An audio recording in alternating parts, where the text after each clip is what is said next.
Welcome in, ladies and gentlemen, to MBR, or as we like to call it around here, Nothing But Rants, the show where I find topics that I'm oddly passionate about and I pontificate upon them. These are not hot takes, but rather takes that I'm hot about.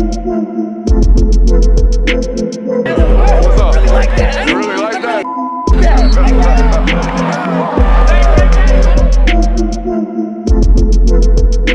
Let's shut up and grind some tape. This video is brought to you by BetUS Sportsbook and Casino. What is up, ladies and gentlemen? Welcome into the Film Guy Network, powered by our friends at BetUS on a terrifically loaded Tuesday evening. It is football season. It is week 0. We are finally here. I've been talking about it last couple weeks, the oasis of the offseason. I don't know, boys. It felt like this one was a lot shorter than most. I don't know why. Maybe it's because we were doing so much content. I felt like it flew by on me this offseason, but we have a loaded show for you guys, as we always do. I want to start with this, however, today. It is officially what I like to call water is wet season. I think some folks around here call it Captain Easy stance. It is officially water is wet season. It is officially...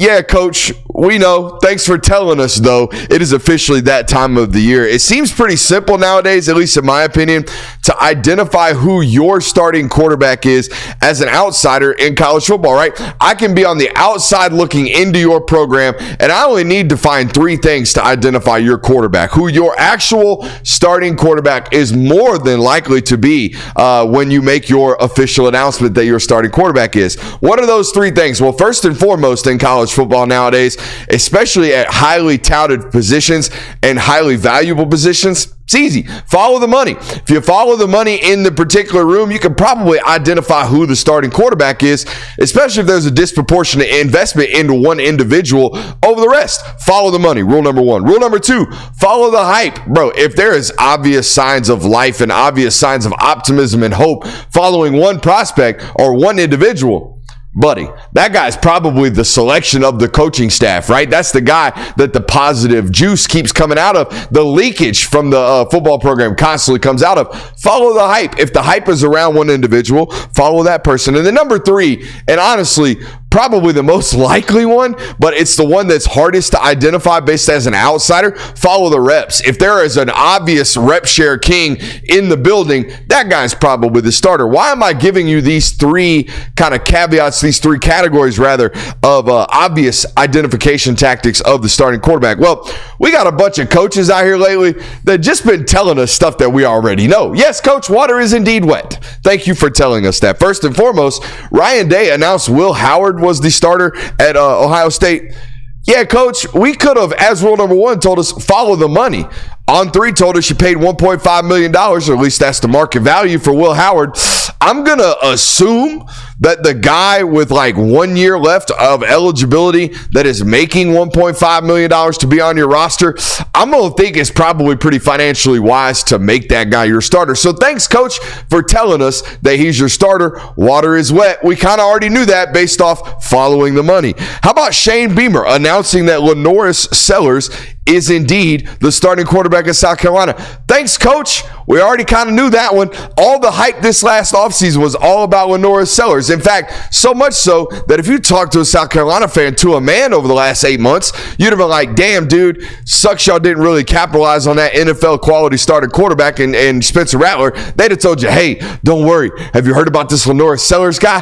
The hype on this kid's insane. Yeah, no shit, Shane Beamer. You announced him your starting quarterback. We would have followed the hype. We were right there with you. We all knew that one.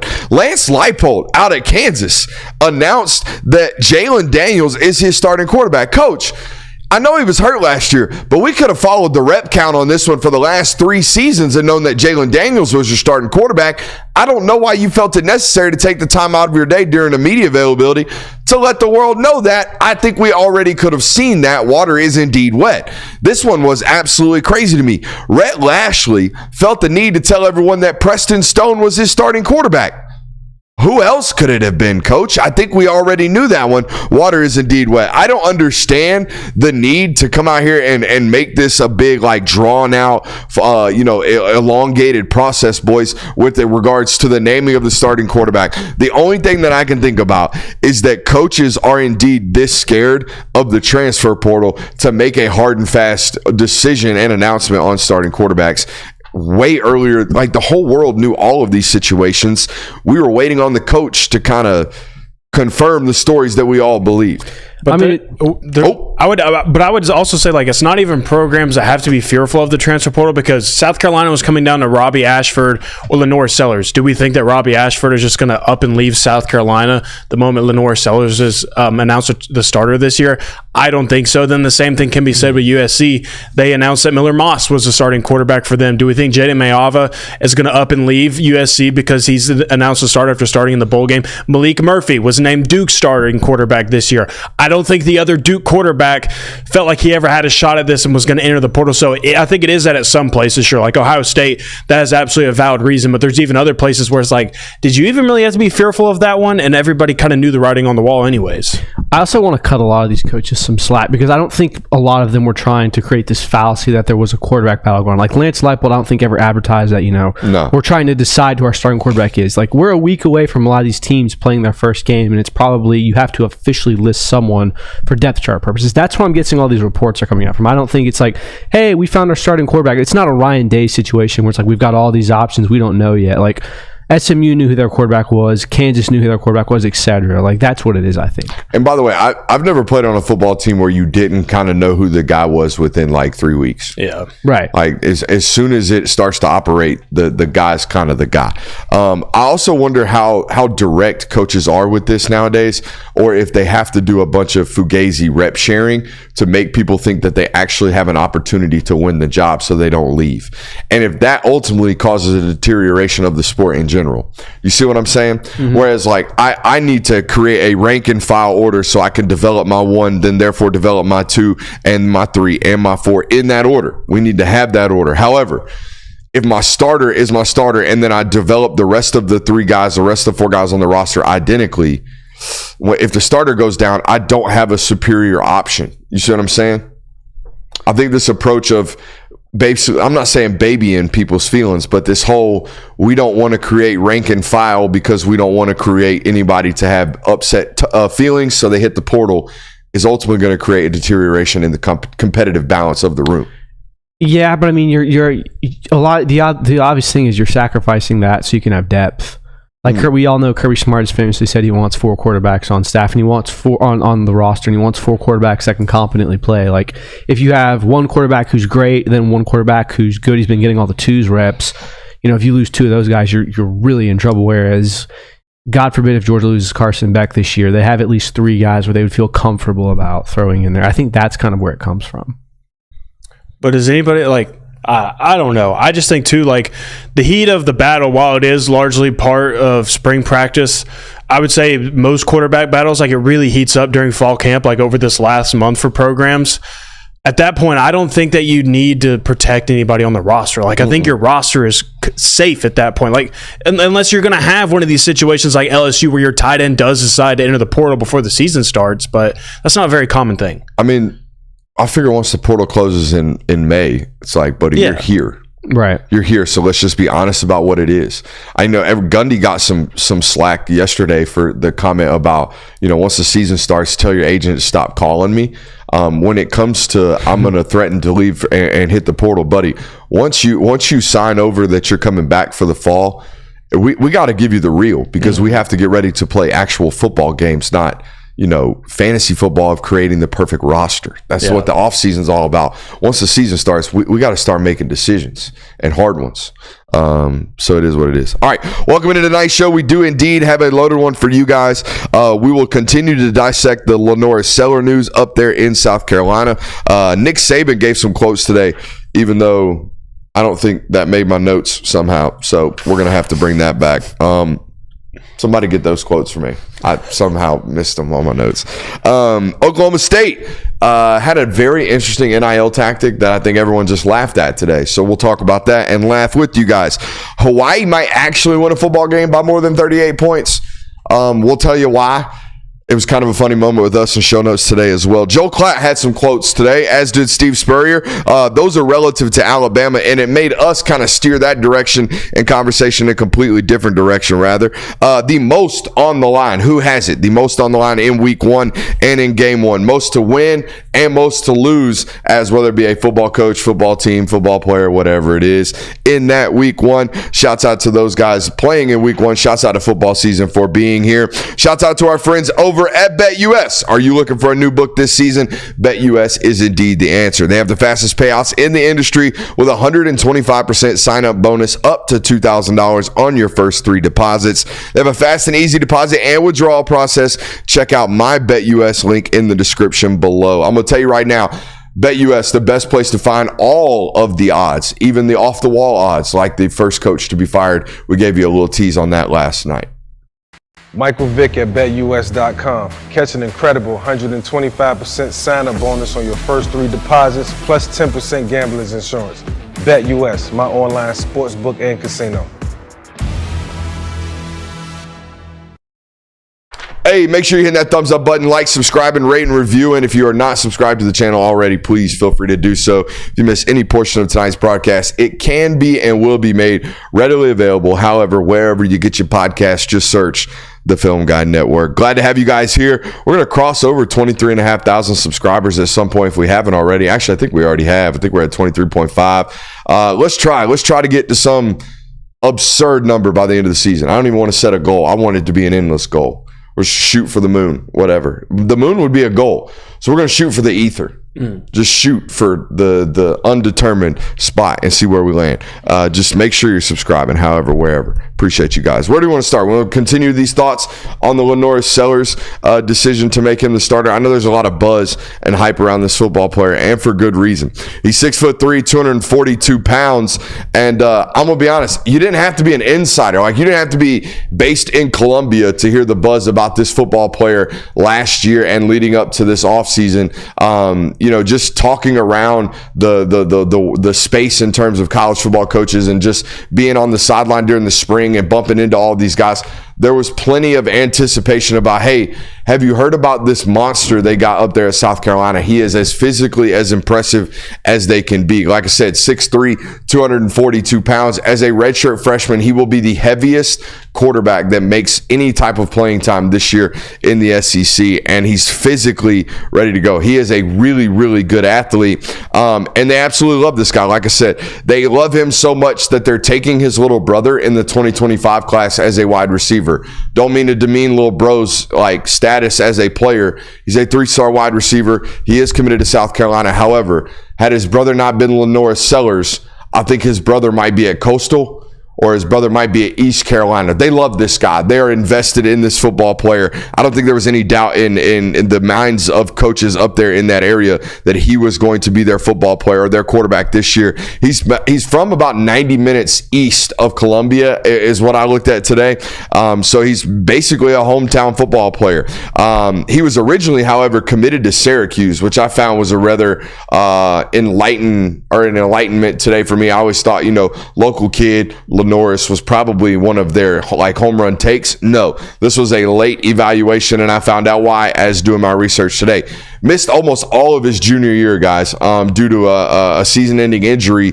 So the recruitment was really, really slow for Lenoris because he started as a sophomore, season-ending injury early on in his junior process, played his way into a Power 5 take his senior year on the way to a state title, threw for about 2,900 yards, 45 touchdowns to 3 interceptions, also rushed for over 1,300 yards.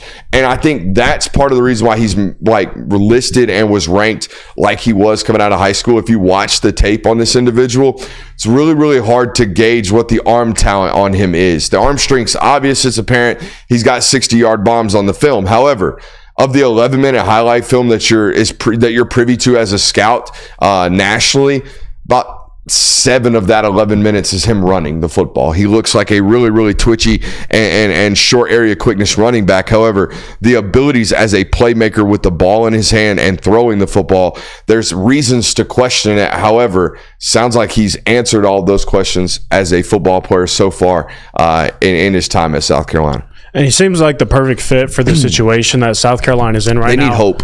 Yeah, they need hope, and then also they need a guy that has the ability to be a playmaker. Now, Robbie Ashford somewhat has this, but I think Lenoris adds a little bit of a different element to it. I think he has the potential to be a better playmaker than what Robbie was. There's a reason why he was pretty much just in rundown packages with Auburn and how he turned into that at Auburn.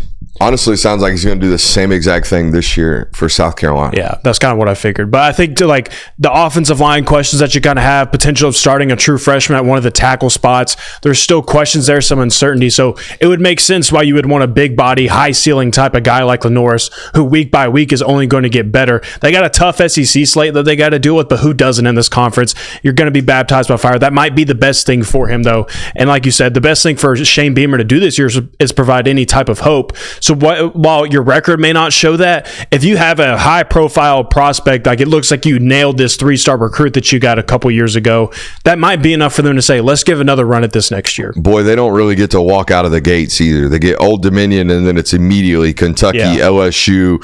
Thanks, Akron, for coming into town. After that, Ole Miss, Alabama, Oklahoma, Texas A&M. Yeah, it is an onslaught for a young quarterback, but you should expect just some fun. Yeah. Should be some fun from him. I do think you're going to experience a lot of growing pains. It's a guy who's only played 13 football games in his life. Okay? That's 13 high school football games. Redshirted, got some spot play last year and some mop-up duty. This is a major step up from what he was playing in South Carolina high school football, obviously. This is someone who you need to just be a fun guy to watch. That South Carolina fans get excited to turn on and see. You don't have to say, hey, I think we're going to win today. But as long as he's an entertaining guy to watch, as long as you can kind of hang your hat on the fact that Lenoris Sellers showed a lot of promise this season, I think that can maybe get Shane Beamer to 2025. I think it's a long shot to do that. But if you have a very exciting quarterback prospect, we saw kind of similar things with Billy Napier in 2022. Now, granted, that was his first season with Anthony Richardson, but that kind of Anthony Richardson being the star of that show really helped him out moving forward.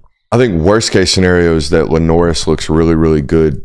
The team as a whole looks really, really bad, and he gets plucked out via the portal, and your head coach gets fired. You think that's worst case scenario? Worst case scenario, he looks like the future of South Carolina football that you never get to see because your coach gets shit canned and he goes to the portal. That's worst case scenario. By the way, Florida's looking at a very similar scary situation. Having never even getting a chance to see DJ Lagway. You think that would be worse than him coming out and just not being good at all? Yeah, that's way worse. Him just not being good at all. Oh, well. We'll go find the next one. If he's good and you know he's going to be really good and an opportunity for him to start there 2 more years, maybe even 3, and then all of a sudden he's in the portal, that's really sad. That's the opportunity cost of that's really sad. And starting a redshirt freshman kind of indicates that that's their guy for the future. That's kind of who they're hinging this program around for the next couple of years. And if you lose that, and like you look around the rest of the program, they have some pieces scattered across. They have some young guys that are going to play this year. Like I mentioned, a potential freshman tackle playing, but I mean, there's not many other guys like Lenoris who are going to be here for the next few years, and that can really help build this program up to where it needs to be under Shane Beamer. So if you lose that, and especially if he looks like he's going to be that type of caliber player, losing that would just kind of crumble everything else around him even more. Any more thoughts on Sellers? No. Or any of these quarterback news related items? Will Howard, Lenoris Sellers, Jalen Daniels, Preston Stone. You mentioned Miller Moss getting announced. I guess Jaden Maeva is the future there, depending on what happens with Julian Lewis.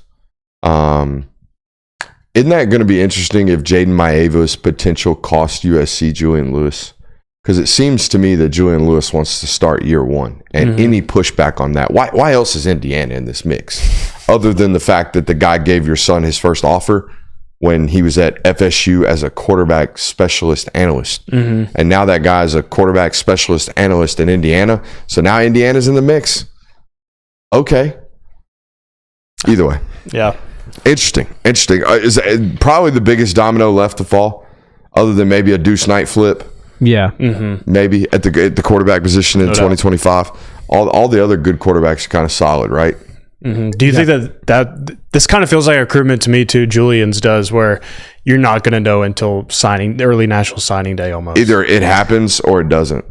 I don't think this is going to be a national sign-a day thing. I think just up out of the blue one day, no different than when he committed to USC. We woke up one morning and it was like Julian Lewis committed to USC. I think it's going to be the same thing. If he flips, I think it's going to be out of nowhere. Wake up one morning, Julian Lewis is going to Indiana. Shout out to the Hoosiers. Lovely. I don't know why I did that.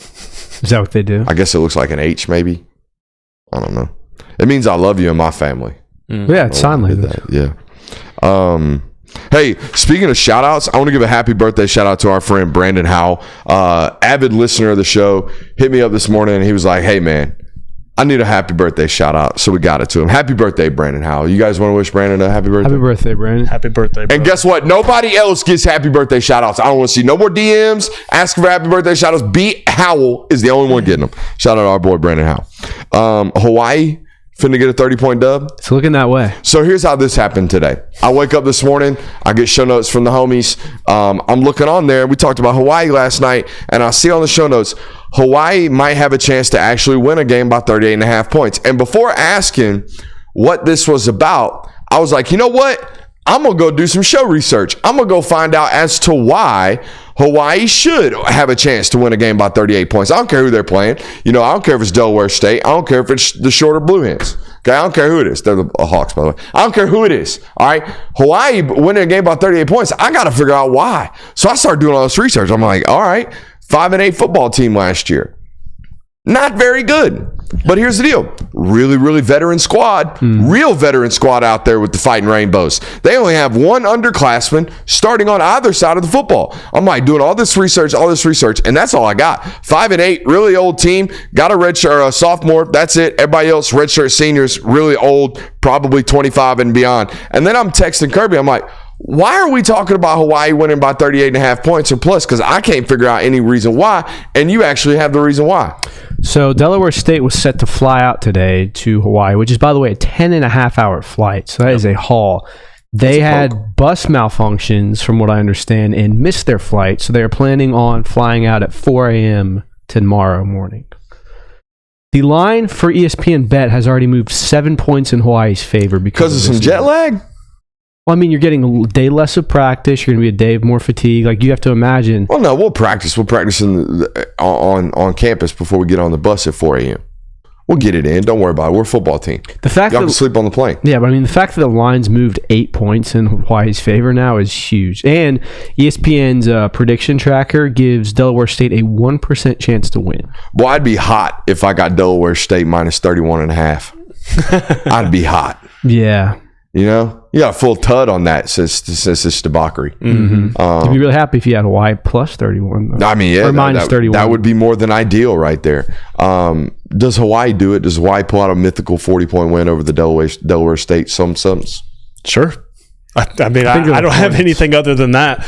So Delaware State flying commercial, I assume? That's kind of what it sounds like to me. From what I've understood, I mean, Delaware State doesn't seem like... How do you fly all the equipment? You drive it.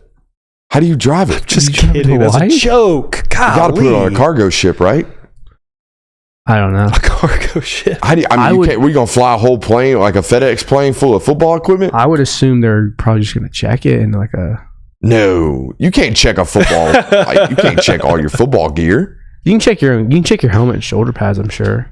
As far as like other supplies and tents and I don't know. It's a logistical nightmare. Yeah. Apparently, Delaware State got everything covered. Apparently, Hawaii's got the kind of cash to be out here stroking checks to Delaware State.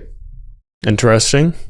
Hunter Lacey says private plane. You got me absolutely messed up thinking Delaware State's got private planes. They do not have a private Maybe in this special circumstance? No private plane. No circumstance on God's green earth that Delaware State's flying a PJ. Well, if Hawaii's fitting a bill, I mean, maybe they loan. I mean, they got a plane, obviously. Hawaii's got some sort of transportation that they use. Someone said they full on Madagascar their equipment. Like maybe just put it on a cargo ship. Maybe that's their incentive to get people to come out there and play them. Like, we'll provide you transportation for your equipment. Free trip to Hawaii. I think this is a result of Hawaii finally getting a bag, because it felt like for the past few years, Hawaii's been playing some pretty good Power 5 teams getting drummed up. They played Michigan last year, 2 years ago. Twice. Like, they've been getting paid. Pullman home versus Vandy, they've been getting paid by some teams. So I think it's finally their turn to say, you know what, we're gonna return the favor and pay Delaware State to come get their ass kicked. Good for Hawaii. Yeah. I mean, not good for Delaware State. Good for the Fighting Bows. Shout out to him. Joel Klatt. Is that where we're going next? Or do we want to do this Nick Saban thing? I want to be surprised by Nick Saban quote. Are we doing the Nick Saban? Yeah, let's do the Nick Saban thing first. And then we'll roll it into Joe Klatt talking about Alabama. So Nick Saban kind of illustrated an optimistic outlook on... He's a painter now? Well, verbally illustrated. Not literally. He didn't actually paint a picture. Okay. But the quote is this: I think the game will look the same on the field, but I hope we can create a competitive balance in the game by doing the sharing of revenue, whatever that we have to do with players. Then he continued to quote on saying, we're going to come up with a system that doesn't create advantages and disadvantages, so there's some level of parity in how everyone competes. If we're going to keep the spirit of the game to be what it is, people want to see good games. So if everyone's operating under a similar circumstance, you're going to have more good games, and you're going to have more good games, and people are going to continue to buy into that. You know what that sounds like to me? What's that? That sounds like a football coach who just got done getting his butt whipped on the trail on the NIL front. That's what that sounds like to me. You think so? He's talking about competitive balances, revenue share. That if you read between the lines right there, he is telling you that some schools can buy players at a higher rate than others. Revenue shares will balance that, all fair and good in the world of parity. However, that's just a lie. It's just a lie. And here's what's going to happen. I've told you this. I've been on the forefront of this. All right. And I'm going to toot my own horn here. The moment we have revenue sharing is the moment we go back to cash bag drops.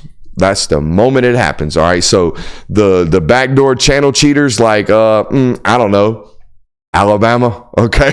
Like some other ones that are historically great recruiters prior to NIL. All right. They're just going to return. They're going to come right back out of the literal, I think they're called coffers, which are these old tunnels that you store a bunch of drug money in. Coffers. All right. All this cash that y'all been storing for all these years to go out and buy athletes as commitments, they're coming right back to the forefront of college football. Okay. They're coming right back the moment revenue share models come out. Unless we're actually going to enforce things. Because you know how they used to enforce the cash or the bagmans?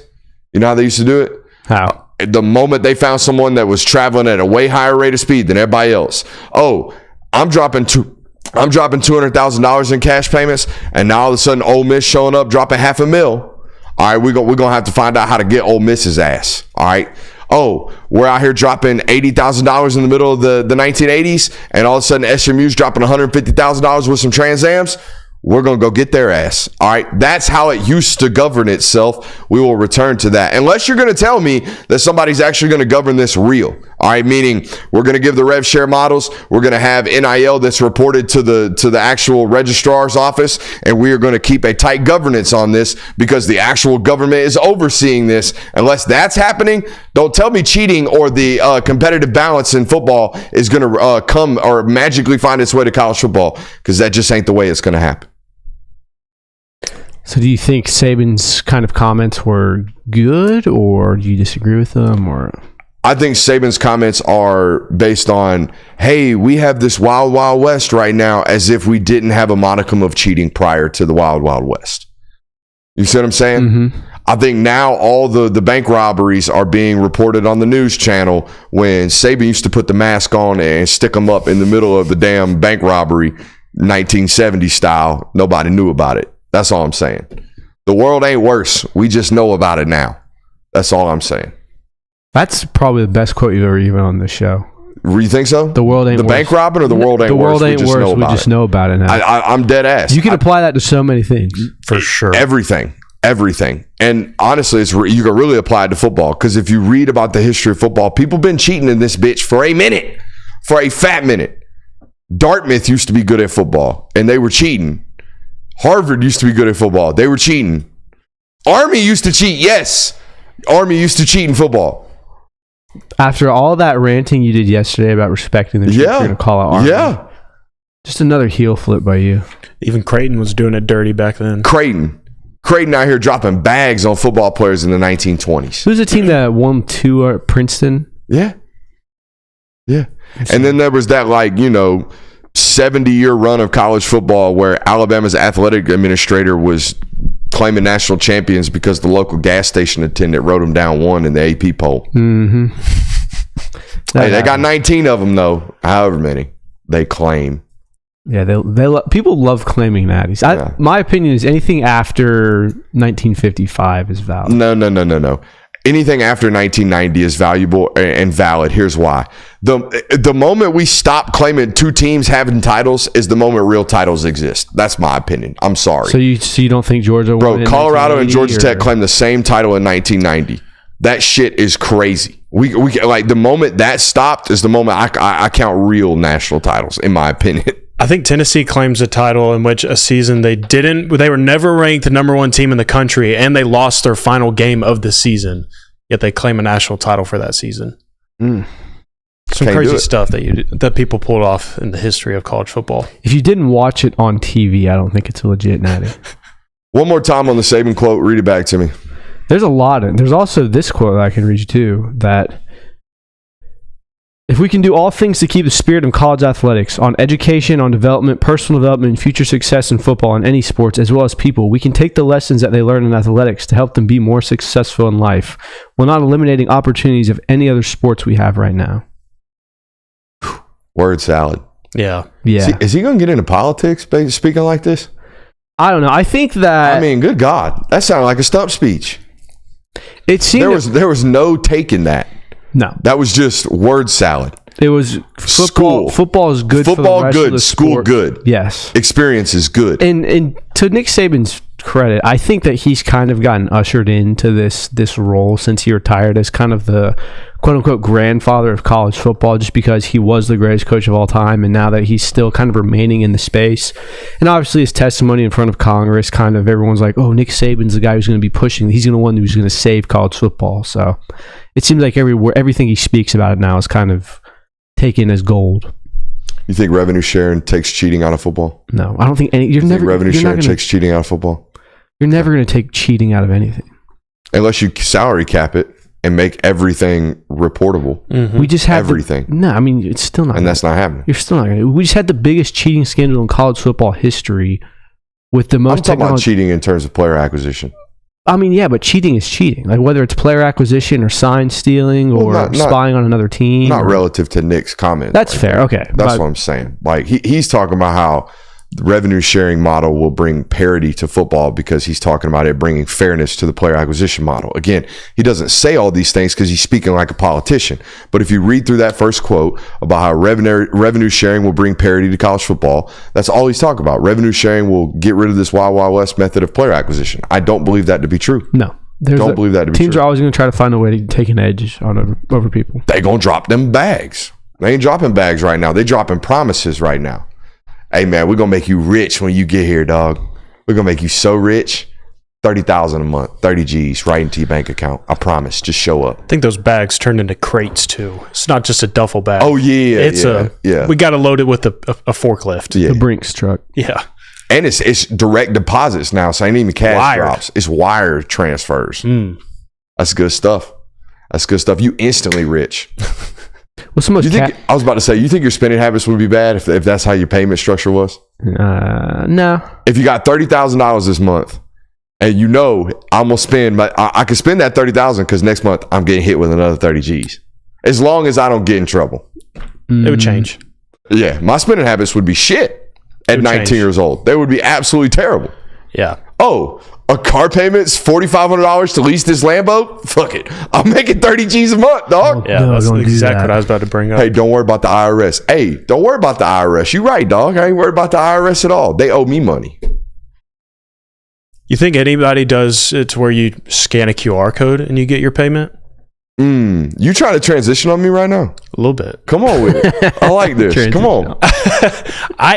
So the picture, or I guess Oklahoma State today announced that they have this brand new renovating NIL sponsorships and like trying to catch people's eyes of how they're doing it different than everybody in the NIL front. And by doing so, they are putting a QR code on the back of their helmet during games this season. I think it's stupid. Like where the numbers are. Yes, Yeah. right on the For back. fans to scan. Yeah. When is a fan ever going to be that close? Never. Maybe on the TV screen. My question, like, You're going to pause the game to scan the QR code? like I don't know. Like, damn, 28 just made a play. I'm finna Venmo that motherfucker $40.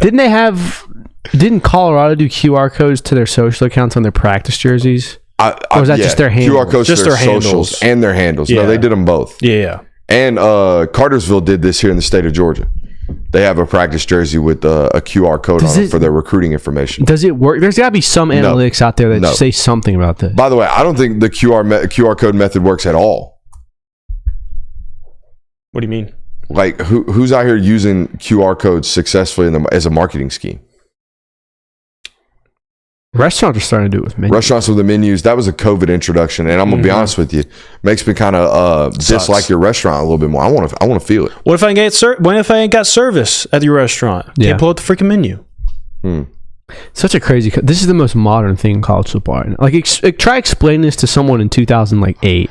I saw one Twitter post that had a photo of a QR code on the big board, and it says, "Should we go for it on 4th and 2?" Yeah, $100 yes, $100 yes, no. $50 no. There's been some good memes that come out of this. Yeah, I just think it's pointless, and it just looks dumb on your helmet too. Sometimes I wonder if marketing teams do stupid shit like this on purpose just so people talk about it. Yeah, I mean, like that QR code got put in front of more people's faces today because of how stupid the idea it is. I bet anybody who will ever scan. I bet a lot of people Googled Oklahoma State NIL. I bet. Publicity is bad publicity. I wonder how many people tried to see if the QR code on the photo actually worked. Mm-hmm. I mean, I don't know. I didn't try it. Plus, I guess, too, a bunch of people are going to be trying it week 1. Or I shouldn't say a bunch of people. There's going to be people, like, seeing if they can get it to work during the first game. It's also, there's no loss in it. Like, okay, you added QR codes to your helmets. Like, there's no revenue you're having to spend for it. You don't have to pay for commercials. You don't have to say, have out billboards or anything like that. Like, it's a pretty much, you're losing nothing to do it, except you might be a laughing stock for a while. Now, I didn't go to a lot of concession stands at SEC stadiums this year, but is anyone else doing the method of NIL donation that Tennessee does, where you can add on tips to your concessions? Not that I know, but I'd imagine that's probably right around the corner for most teams. I would hope so. Mm-hmm. Like rounded up, like Acorns investing. Yeah, I mean, it seemed rather innovative and brilliant to me, far more so than QR codes on the back of helmets that people aren't ever going to be able to actually access, other than people with sideline passes. And guess what? You're already in their pockets. Mm-hmm. You know, so that doesn't really make sense. Transition. Joel Klatt. Joe Klatt has some comments today. Not going to read them to you. Don't feel necessary. Going to give you the synopsis of Joe Klatt's statement. He went on this long soliloquy about how it's Alabama, and Alabama can't take what he claims is a huge step back. So he said they have to, and I mean have to, make at least a quarterfinal, because since the Final Four college football playoff has been around, Alabama has been a staple in that. That is their standard, essentially. So a small step back would be making the Elite Eight. Anything other than that, deemed unacceptable from Joel Klatt and Alabama this year. I don't get this. I don't get why you're doing this to Kalen DeBoer. Like, there's not been another coach in college football history that has been given the basic expectation that you have to have the smallest, maybe most minute step back from last season's Nick Saban, the GOAT of college football coaching. Like, your year one is supposed to be just a little, just at worst, just a tiny bit worse than what the greatest coach of all time could do consistently. Why? Did Spurrier add on to this? Spurrier predicted Alabama to win the SEC. Oh, well, that's just, I think Spurrier's takes are a little bit out of touch. Mm-hmm. A little out of touch. I don't know how much SEC football Steve Spurrier is grinding on a Saturday afternoon. I also don't know how much he understands about the roster turnover in this conference. I mean, that's fine. We can sit here and say that we don't understand the, but it's Steve Spurrier. Like, you're right. What he says carries weight, and all it's going to do is add to the expectations for Kalen DeBoer in Alabama. I went through the schedule today, and I wrote down 6 football games that I would deem toss-ups, but I'm going to give them 4 of these 6. Georgia, at Tennessee, Missouri at home, at LSU, at Oklahoma, Auburn at home. I'm going to just say they lose to Georgia and they lose at LSU. I'm going to say they handle everything else. That's a 10-2 season in that circumstance. Right, that's a playoff team. 10-2, not only is a playoff team, 10-2 with that schedule under Nick Saban. If Nick Saban were the head football coach, that's acceptable. 9-3 under Nick Saban would be like, damn, a little bit of a disappointing football season if they don't make the playoffs with that schedule, with this roster. I don't understand why this is some major, like, this is the standard now set for Kalen DeBoer, but I do get it because I think there are certain schools nowadays that the standard is you have to make the playoff. I don't think necessarily the standard is you have to win a college football national title or you have to win in the playoffs or you have to make the Elite Eight or whatever. Because if you lose playoff games, history has told us that coaches don't get blamed as long as they're close. What do I mean by that? Ain't nobody out here shitting on Ryan Day, and everybody wants to shit on Ryan Day. Everybody looks for every opportunity to crap on Ryan Day. Nobody will ever crap on him for the 2022 Chick-fil-A Peach Bowl. Nobody. He lost a close, hard-fought football game in a college football playoff game. No one's giving him shit about that. No one's giving Nick Saban shit last year for losing to Michigan in a fourth-quarter football game. Nobody is out here giving people shit or trashing on people's legacies for losing playoff games. Nobody is giving Sark shit for losing against Washington last year in the playoffs. No one gives you crap for losing a college football playoff game. You will get smoked for not making the college football playoff nowadays at certain schools. Alabama is one of these schools. You will get heat for not making a college football playoff if you are the head football coach at Alabama. That is reasonable to me. I think there are other schools that classify as reasonable to be in hot water if you are not making college football playoffs or if there is no reason to believe you will be on that horizon or vicinity anytime soon. Those schools being Georgia, Ohio State, Alabama, Texas, Michigan, because Ohio State is in this mix, Notre Dame because of what you do nationally in terms of the program's or lore, I should say, over college football as well as your non-conference schedule. And I think LSU gets put into this non-negotiable, you have to make a college football playoff perennially or else we're bringing smoke to your doorstep. What other football programs, fan bases should have these types of standards? I don't know if they should, but I put Florida State in this category because their fan base did it to their program after how they acted last year. I think they kind of put this precedence around them, how they thought they belonged last year in a 14 playoff format. And so I think that going into this year, I think you're putting that precedence around your program that we expect to make the college football playoff. We expect to win the ACC. We expect to be one of these teams that is competing for national titles every year because we have Mike Norvell. So I would put Florida State in this mix. There's a lot of teams that you could put in this just because the goalpost has gotten widened so much. I think Oregon's one especially. Oregon's always been a team to me that seems to kind of just always be one of those first out. They're always at the 5 or 6 spot. They come up short in the Pac-12 championship maybe, or they slip in the regular season, lose a second game. Oregon should always be a playoff team at this point. I think James Franklin and Penn State are under the pressure now because it's really hard to be a top 4 team when you have to go against juggernauts like Michigan and Penn State every year, or Michigan and Ohio State every year. But now we have 8 extra spots for you. You should consistently be a 10-2 team, hell, 11-1 competing for a playoff spot. I had the non-negotiables, and I had a bunch of names in here for the quote-unquote will listen to category. Florida State and Oregon both in them. I don't know if these are the demands at Oregon because national title championship demands have not been there, ever, really. Also, I don't think Oregon's in the position to fire coaches that want to be there. Oregon doesn't lose football coach. They don't fire football coaches. Football coaches leave that program to go elsewhere. Yeah. I don't think Dan Lanning's ever put on a hot seat unless he's like 8-4 consistently.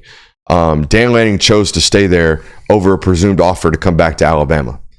That guy's got a long leash there, in my opinion. So I agree. I don't think they're in this category. And geographical locations tell me that no Northwest football program has annual national title contending expectations. Are we going at this segment from a standpoint of if you don't make the playoff, you're X, you're out of here, this is a failure? Or are we making it of if you don't make the playoff, this is a massive disappointment and you underachieve greatly? I'm making it your fan base demands you go 10-2 and make a college football playoff every year or else. Do you not think the Oregon fan base is doing that? I mean, I understand from a booster standpoint that they're not going to put as much pressure on because, like you said, coaches do leave Oregon more usual than other places, but the fan base certainly would expect a playoff appearance. Bo Nix's response to the difference between the SEC and the Pac-12 and just regionally tells me they don't have those type of cutthroat expectations. How would you feel Tennessee? Like, how do you think that the weather changes at Tennessee? Like this year, obviously, I think there's kind of this feeling that they could be a dark horse or one of these back end playoff spots. Like they could play their way into that, depending on how year one goes for Nico. But next year, What if they don't make the playoff that year? Yeah, so the idea that we're talking about windows tells me that they're not one of these teams with these demands. I mean, but I'm saying, like, I'm kind of more so just turning this into a conversation almost about, like, how, does the Should pressure they be pressurized does the next pressure year? gauge change for Josh Heupel? Because, like, you've kind of gotten a little bit of a leash because people knew what the program was. You've proved you can recruit now. Yeah. You've gotten the players on campus. People are starting to feel a little bit, but, like, they're listed as a first 4 team out right now of the playoff. Same logic could be applied to Missouri's situation this year. You're singularly pressurized for this season to make a college football run. But what I'm saying is Tennessee starting next year Is in this forever? is in there until Josh Heupel is gone. think so? I think that's how Tennessee fans are going to feel. I would agree. I think they're talking about closing the talent gap with Georgia. They're talking about how we're going to have these great recruiting classes. The quarterback room is lined up. I think it's getting to that point for Josh Heupel. Not this year, but next year. It's time to deliver on what people thought you were supposed to be, what you were going to bring to this program. I agree with that wholeheartedly. Tennessee is one of these teams where you've expanded to the point, and oh, by the way, like Jay Will says, the recruiting you've done, the seasons you've turned in the last 3 years, like Tennessee fans believe that the program is quote unquote back to what it was in the late 90s. So you then have to deliver on that when that means being a top 12 team.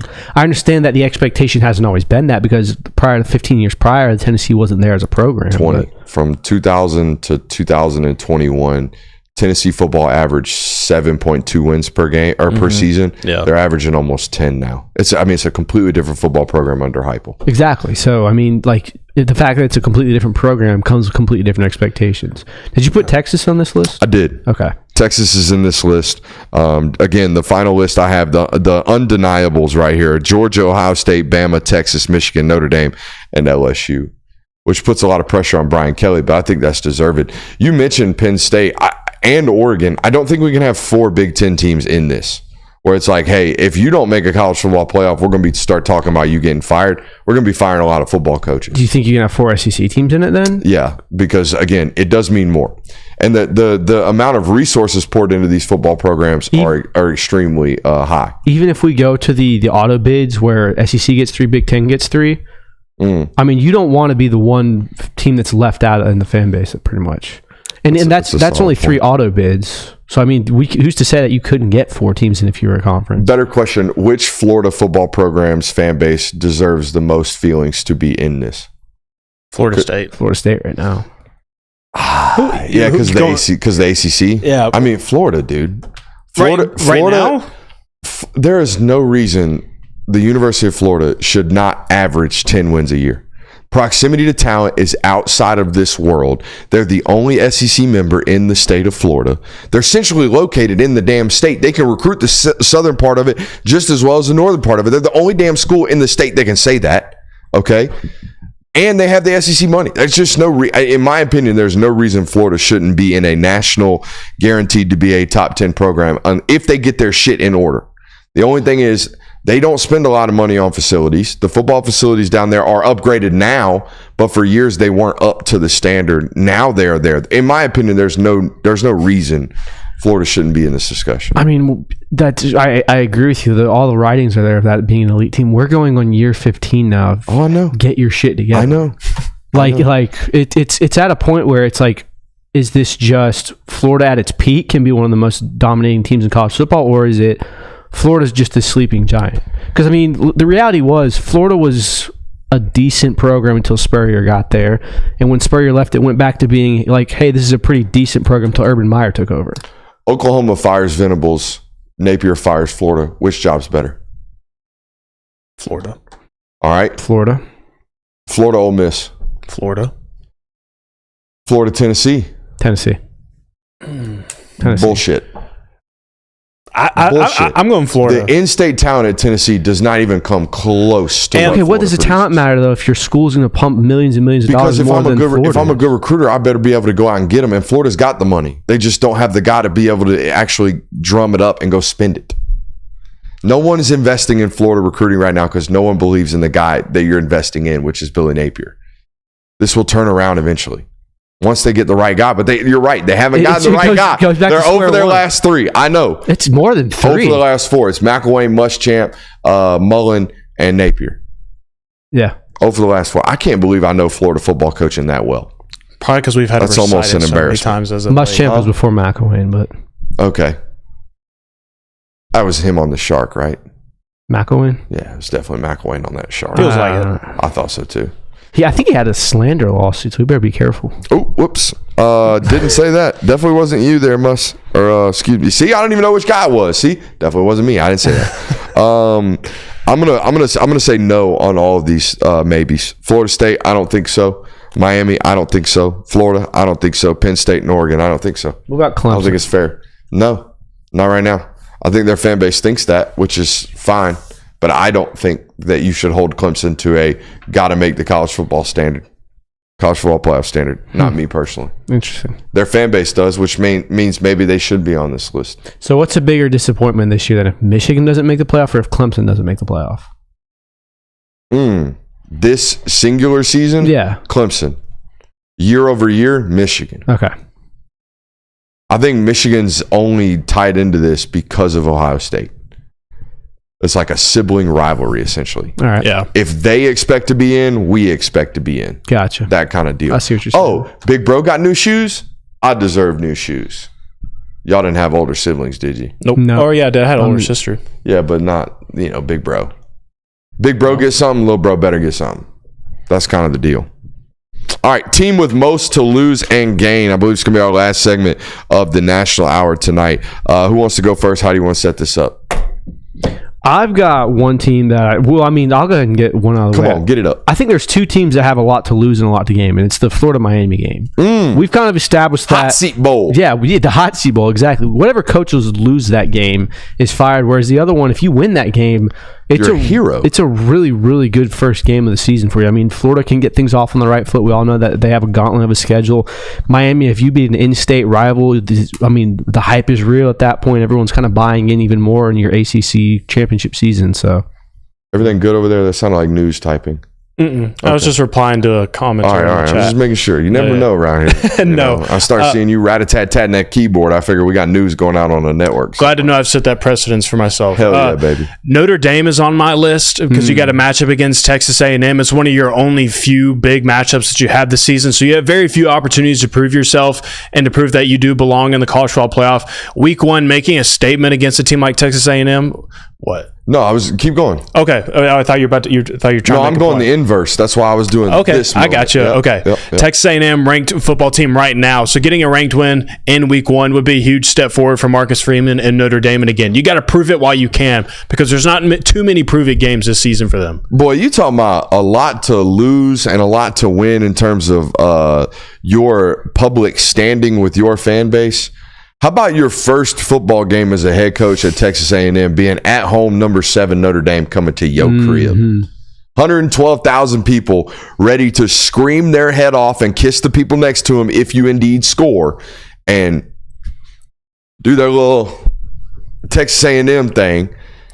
And Notre Dame's in town. That's a lot. That's a lot of pressure. By the way, Elko knows about that school, knows about that environment, was a defensive coordinator at Texas A&M.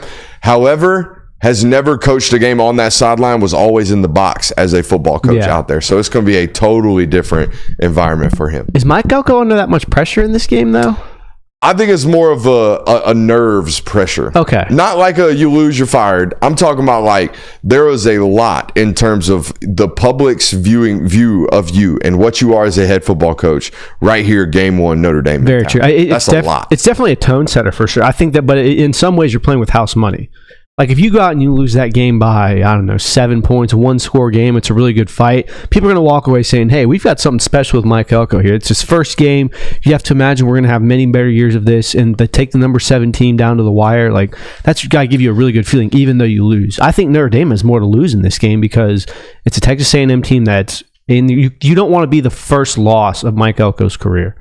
I don't think there's any middle ground for the responses to what happens with the Dabo PR spin after the Georgia Clemson game.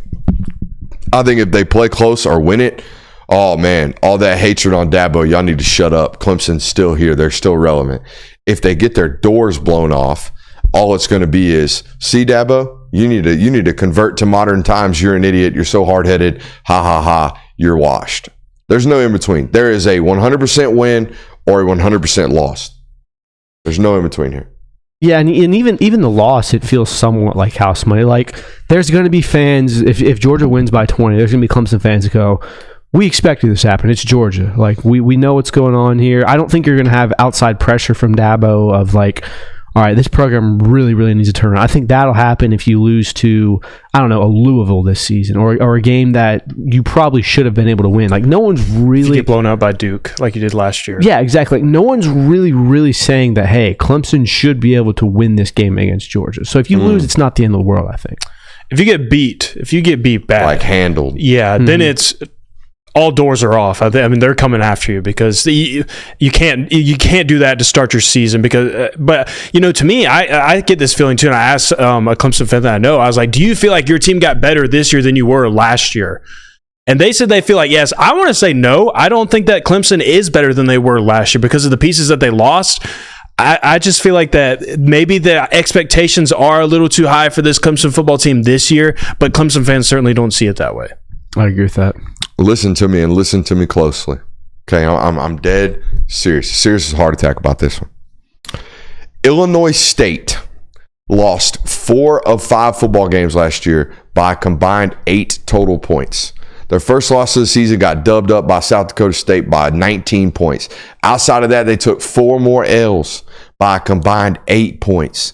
That is a pissed off bunch of football players that are headed up to Iowa to give a smackdown to the Hawkeyes. I'm talking about a 12-8 slobber knocker like you ain't never seen. Okay? On the turf, they're going to be slopping in the mud. I'm telling you right now, that football game, lot to win for our boys from Illinois State in that one. Illinois State reeks of 2022 Nebraska. Where it was they lost 9 games last year by one. I got one better. One score. Oh, let's hear it. Illinois State reeks of 2023 Texas. Bunch of I think Texas in 2022 had 5 one-score losses. 5 of them turn around, playoff run. I'm not predicting a playoff run for our folks from Illinois State. However, Iowa, watch out for a sweater. Interesting. I don't think there is a worse week 1 matchup as far as what you have to gain versus lose than the Colorado Buffalo playing North Dakota State. The Buffaloes? The Buffalo. If you lose that game, you are immediately a laughing stock. Deion Sanders, that program is, oh my God, they couldn't even beat North Dakota State. If you beat them, it's, okay, cool. That's not even a FBS Division I school, or they're FCS, so they're Division I. That's not even an FBS school. You should be beating these teams, Deion Sanders. There is absolutely nothing to gain in this game for Colorado, unless Shedeur Sanders has 450 passing yards and they drop 50 on them. But I mean, the likelihood of that happening as opposed to them losing, I'd say them losing is greater. So this is just a terrible matchup for Colorado. They have more to lose than they do to gain. Brian Kelly's got a lot to lose if that defense gets absolutely Swiss cheesed again against USC. I think both Lincoln Riley and Brian Kelly have a lot to lose in that game. Kelly spent a lot of money. You think Lincoln Riley does? I think Lincoln Riley's just cooked. If Miller Moss comes out and doesn't look that good and LSU beats him by 20 and... Do you think Lincoln puts pressure on himself, or do you think Lincoln's just like, whatever happens, happens? He strikes me as a whatever happens, happens guy. Yeah, a little bit. If I get fired, It is what it is. Yeah, I mean... That's why I moved out here anyways. It's LA. Lincoln Riley is one of those guys that kind of gives you that vibe that he knows he's always going to have a job somewhere in football. Yeah. Like, if he gets fired from USC, he'll be an offensive coordinator somewhere like that. Probably in the NFL really quickly. Probably. Mm-hmm. So, I mean, yeah, but I don't think Lincoln Riley feels as much pressure, but he does have a good bit to lose in this game. If you go out and you lay a dud against LSU in Vegas, that's not a good start to your season. Especially if the dud's defensively for both of these guys. Mm-hmm. If they give up a bunch of points and look like shit on the defensive side of the football, their fan bases are going to be like, nothing's changed. Almost would make them want to check out. Yeah, well, I think also from Lincoln Riley's standpoint, if Miller Moss isn't a great quarterback this year, I mean, Lincoln Riley's one thing he's been able to hang his hat on for his entire existence as a head coach is, hey, defense might not always be there, but at least they have talented quarterback play. He is the quarterback whisperer. I mean, Jalen Hurts, Kyler Murray, Baker Mayfield, Caleb Williams, like the list goes on and on. If you don't have that this season, like you're kind of one thing that you're known for, if that's failing, things get really ugly for Lincoln Riley, I think. I just don't know what the kind of like, for me, like the expectation for Miller Moss isn't to light the world on fire. And I don't know the feel for everybody on that, but I'm not expecting Miller Moss to be of the caliber of some of these other Lincoln Riley quarterbacks. Like, I think he's just going to be, he'll be a good college quarterback, but he's not going to be one of these great college quarterbacks. So I just don't know, like, the pressure gauge on USC, and like, if you lose to LSU, that might just kind of fit the bill of like, yeah, we expected that. So you're going to like this one. Oh, James Franklin has a lot to lose against Virginia. Am I fighting Neil Browns? Fighting Neil Brown. If they go out, they should not. Then that's why he's a lot to lose. I'm in fighting Neil Brown colors tonight. Didn't even realize it. Right. Yep. Anyways, but no, like, that is a game Penn State should win. You should handle that team.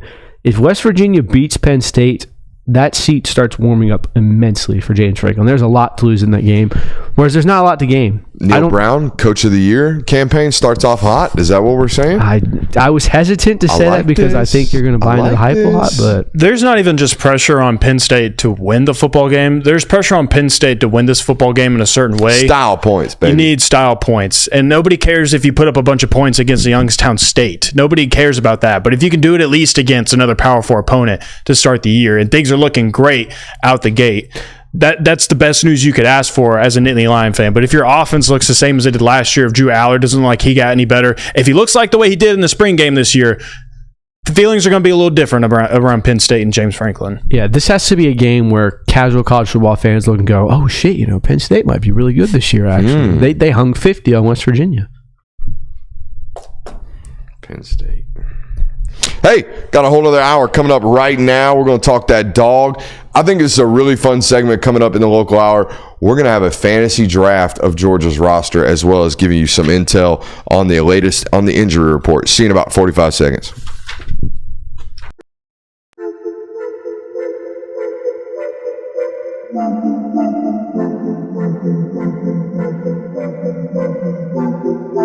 Welcome into Talk the Dog, the show where we find a bone to pick and a take to give. These are not hot takes. These is dog takes. Can I talk that dog? What's up? Really like that. You really like that?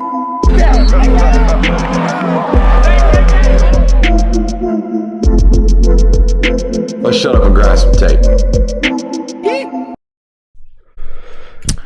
Well, we're missing somebody. Don't know if we lost Brooks for the no, just kidding. He's in the bathroom right now. So we're going to do the opening for you guys. Welcome into the Talk the Dog Hour.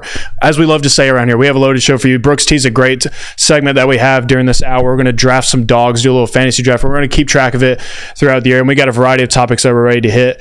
And then we want to say that this show is powered by BetUS. It's the best sporting betting place that you can go to right now. And Mike Vick, our friend, is going to tell you exactly why that is the case. Michael Vick at BetUS.com. Catch an incredible 125% sign-up bonus on your first 3 deposits, plus 10% gambler's insurance. BetUS, my online sportsbook and casino.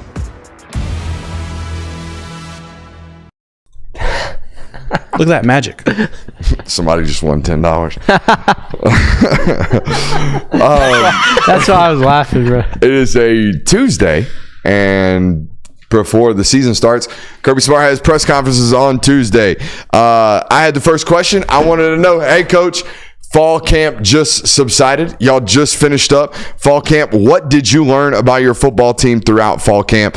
He mentioned they got good mental toughness, and they are a physical football team. He was really, really pleased with the progression from scrimmage 1 until scrimmage 2. He said more guys executed without the coaches on the field. He said during scrimmage 1, young players in particular looked a little bit lost when their coaches weren't right behind them, screaming in their ear, telling them exactly what to do.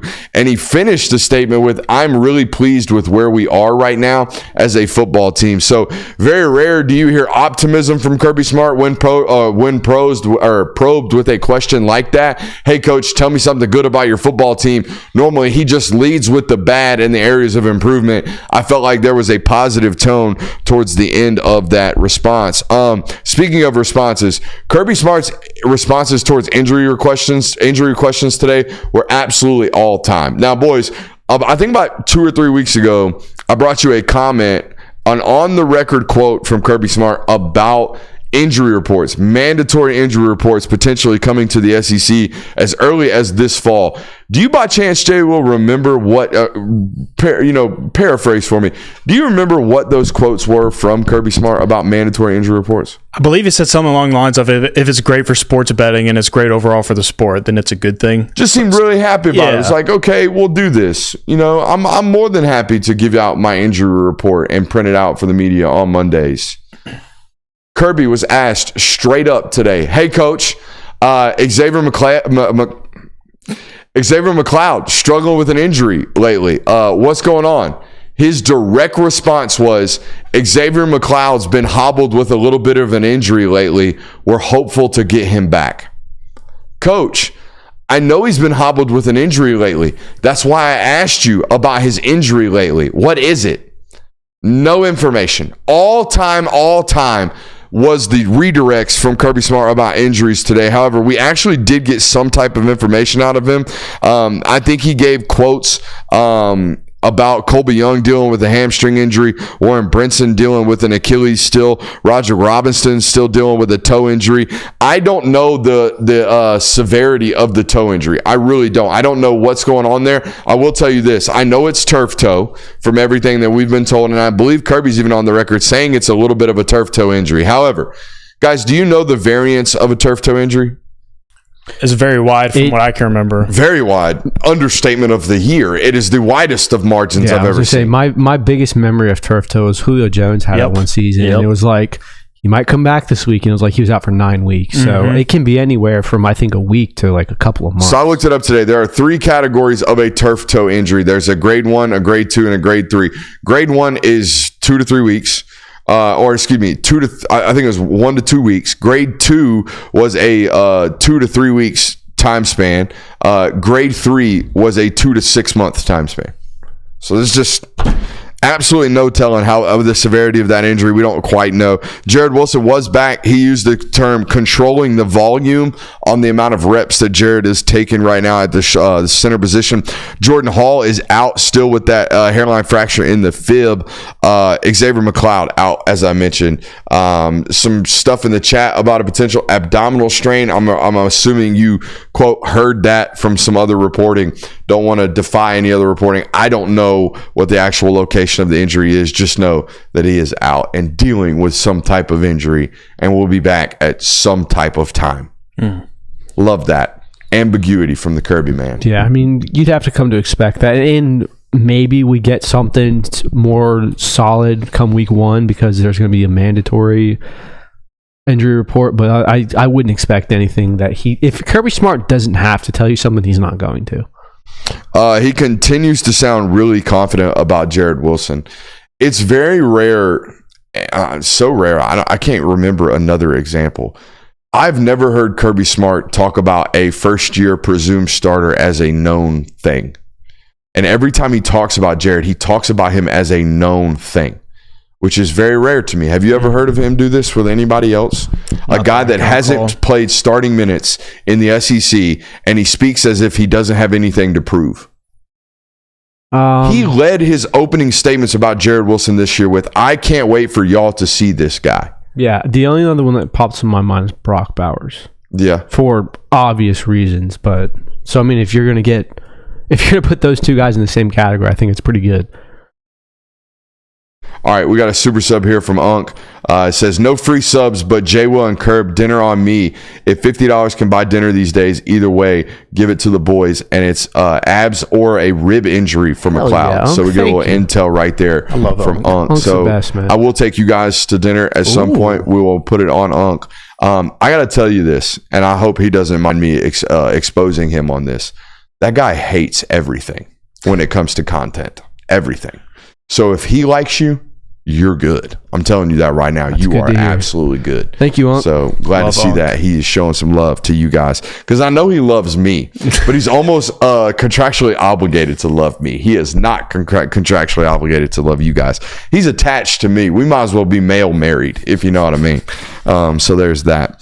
Continuing on these Kirby Smart notes, he commented suspension questions from the Pied Piper himself. Terrell Foster got loved today as usual. I had a source tell me at one point, this is the best walk-on ever.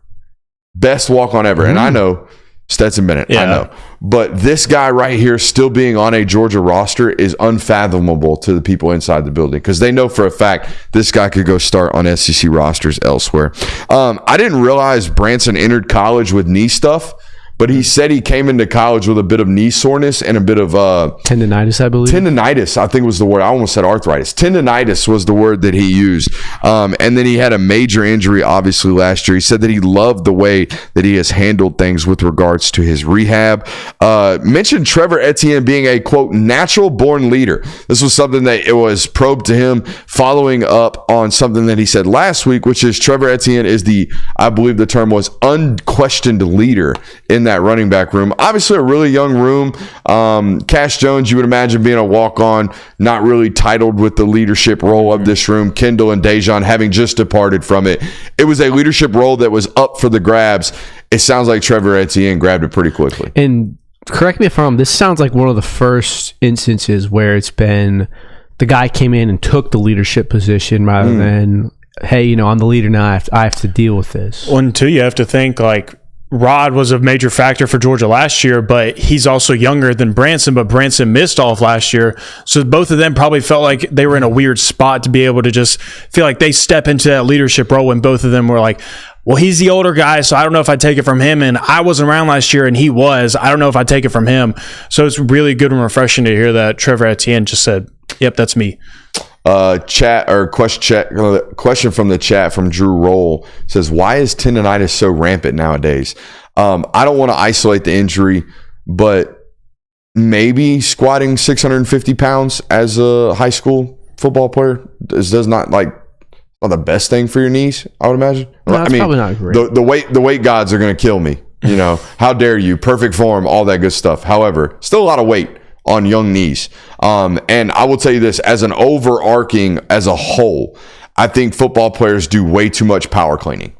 I think every football program in the world is doing way too much ass to ankle cleaning, and I think that is part of the reason why knees have so much issues. We are way too quad dominant as football players. Way, way, way too quad dominant as football players. That's an interesting take. I never thought of it. It's also probably that 10 years ago, we probably didn't have a great grasp on what tendinitis was. Like modern, suck it up, son. Not even that. Like modern medicine is because you begin able to understand so many more things. Like you can have people sprain their ankle, you can go through surgery and they're back within a month. Like you couldn't do that 10 years ago. Like the modern medicine, the advances we made and the understandings we have of certain things is so much better. Yeah, the advances in modern technology and modern science, no reason to believe I can't live to be 250. Do you want to be 250? I mean, dude, I heard they cloned a goat the other day. Yeah, do you want to live that long? Goat didn't live, but I just think it's kind of cool that we're doing that kind of stuff. It's a good quote. Not enough people are going to get this. No. My true friends will. My true friends in the chat definitely will. I wanted to get his take on the young defensive tackles. I asked him verbatim, hey, you're pretty banged up with the older guys on that interior defensive tackle room. Who are some of the young guys that have flashed? I always propose these questions because, at least in my mind, the order in which they come out is probably the order of importance. Would you agree? Yeah, I mean, that's how the human brain works, right? You're not prepped for a question. I give you the question, hey, top 5 football players of all time, go. And then you immediately start rattling off, right? Yep. I proposed it to him this way to make sure I got some type of an semblance of where the rotation is. All right, so that was the question. Pretty banged up in the defensive tackle room. Outside of the old guys that are still there, who are some of those young guys that have immediately flashed this fall camp? He said, I wouldn't go as far as to say flashed, but they've played really, really well. Guys like Jordan Thomas. Then he followed up with Ja. Then he followed up with Nnamdi. Then he kind of took a pause and said, we got Nazir Johnson in that room as well. So if there is an upper echelon, first thing that popped to me is, ooh, Jordan Thomas sure was quick on that name or quick on that list of regurgitation of importance. By the way, not to toot the horn, Jordan Thomas, major my guy this past class. Also, Jordan Thomas, humongous human being. Scary large. So that's kind of the pecking order there. Jordan Thomas, then Ja Jarrett, Nnamdi Ogboko, and then Nasir Johnson. Nnamdi Ogboko must have found like 3 or 4 inches, by the way, because I saw him during bowl practices. I didn't think he was that tall. Saw him during the fall practices. He's a mountain. He's a very large human. So, crazy people are still growing at that age, though. Yeah. Some of these guys are really young, too. Like Joseph Jonah Ajonye, I think, will turn 18 this fall. Wow. Yeah. Kristen Miller he turned 18 the fall of his freshman year of college. He was a young kid. Jeez. There's one other that's a really important player on this roster that's really young, first grade. Micah Morris. Micah Morris was a 17-year-old freshman in high school or in college. Man. At that size, 6'5", 345 pounds, true freshman, 17 years old. Scary shit.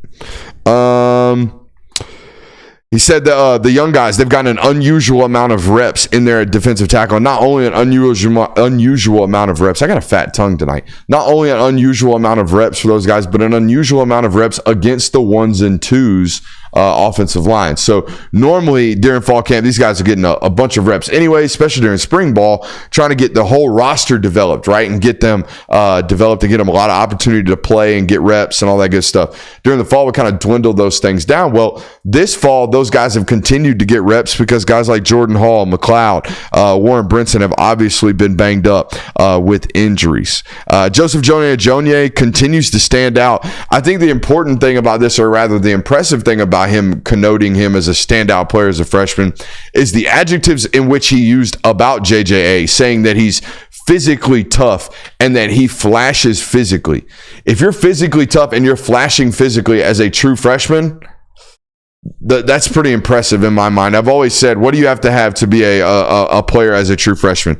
You have to have the ability to do so, right? The physical ability to do so. The transition from high school football to college football can't be physically overwhelming for you. You got to be big enough, fast enough, strong enough to actually play it. And you have to have the opportunity, right? The playing time has to be readily available based off the depth chart for you. Sounds like he's checking one of those boxes with the physical availability and the physical readiness to play. Was asked about Kristen Miller's development and kind of the need for him to be an all-down football player, and he said he feels like Kristen Miller was an every-down football player last year. It was just a matter of not having the ability to do so because of playing time not being readily available in front of him. Also mentioned that Kristen has made himself far more available this offseason and this fall camp than he ever was before because he's healthy. He's ready to play. He's available. He said the famous quote, best ability is availability, right there with Kristen. So that's good news for a football player who's consistently battled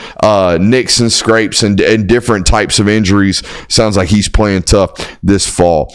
I thought the most interesting and perhaps the most newsworthy moment of Kirby Smart's press conference today was when Mark Weiser basically lobbed him up an opportunity to name Gunnar Stockton as the backup quarterback in this offense and said, "Coach, is Gunnar Stockton your backup quarterback? Are you willing to name him that today?"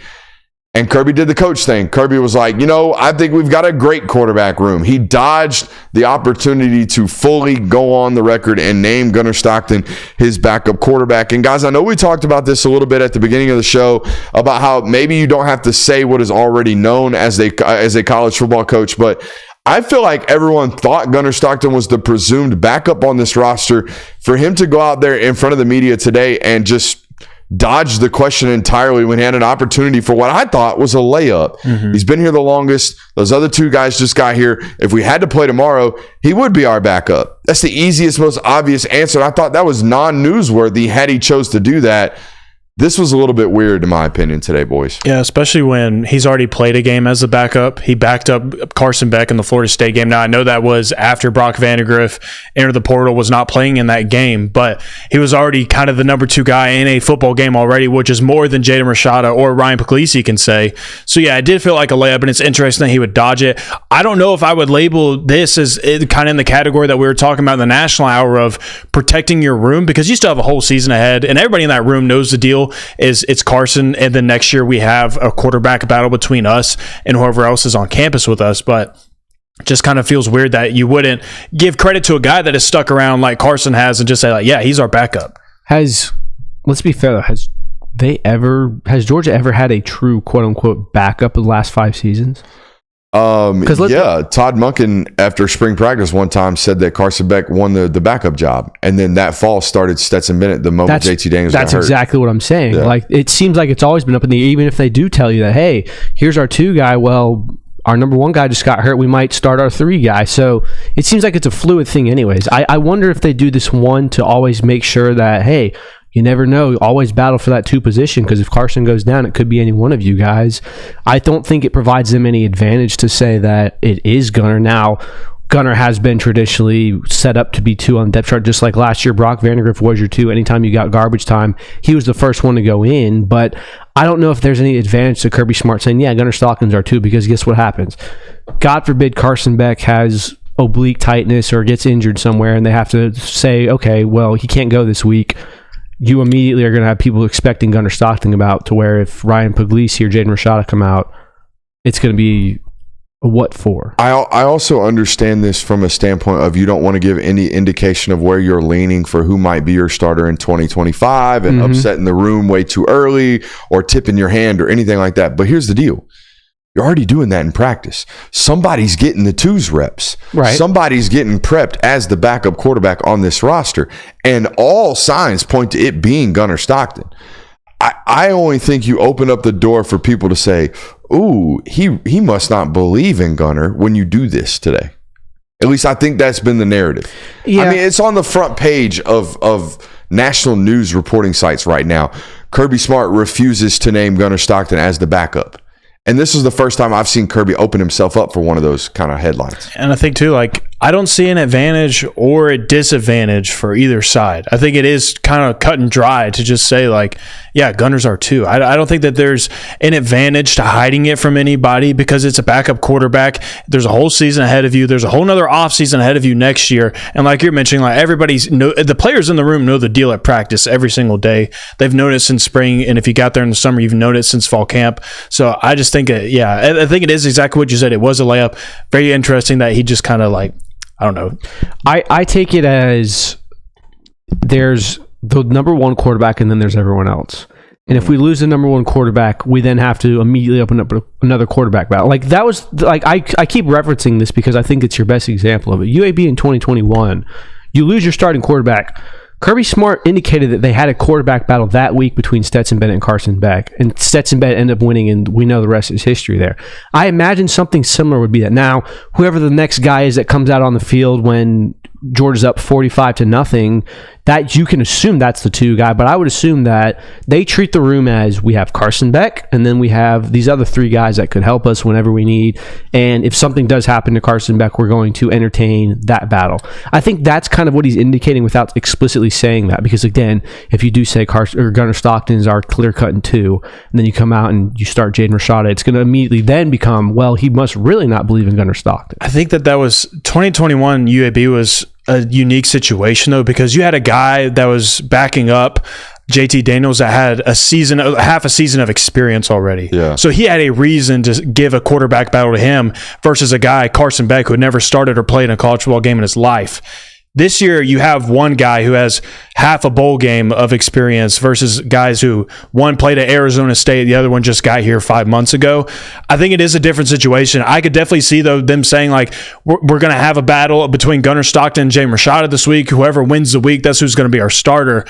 But I don't know. I'm just kind of playing both sides here a little bit, battling back and forth.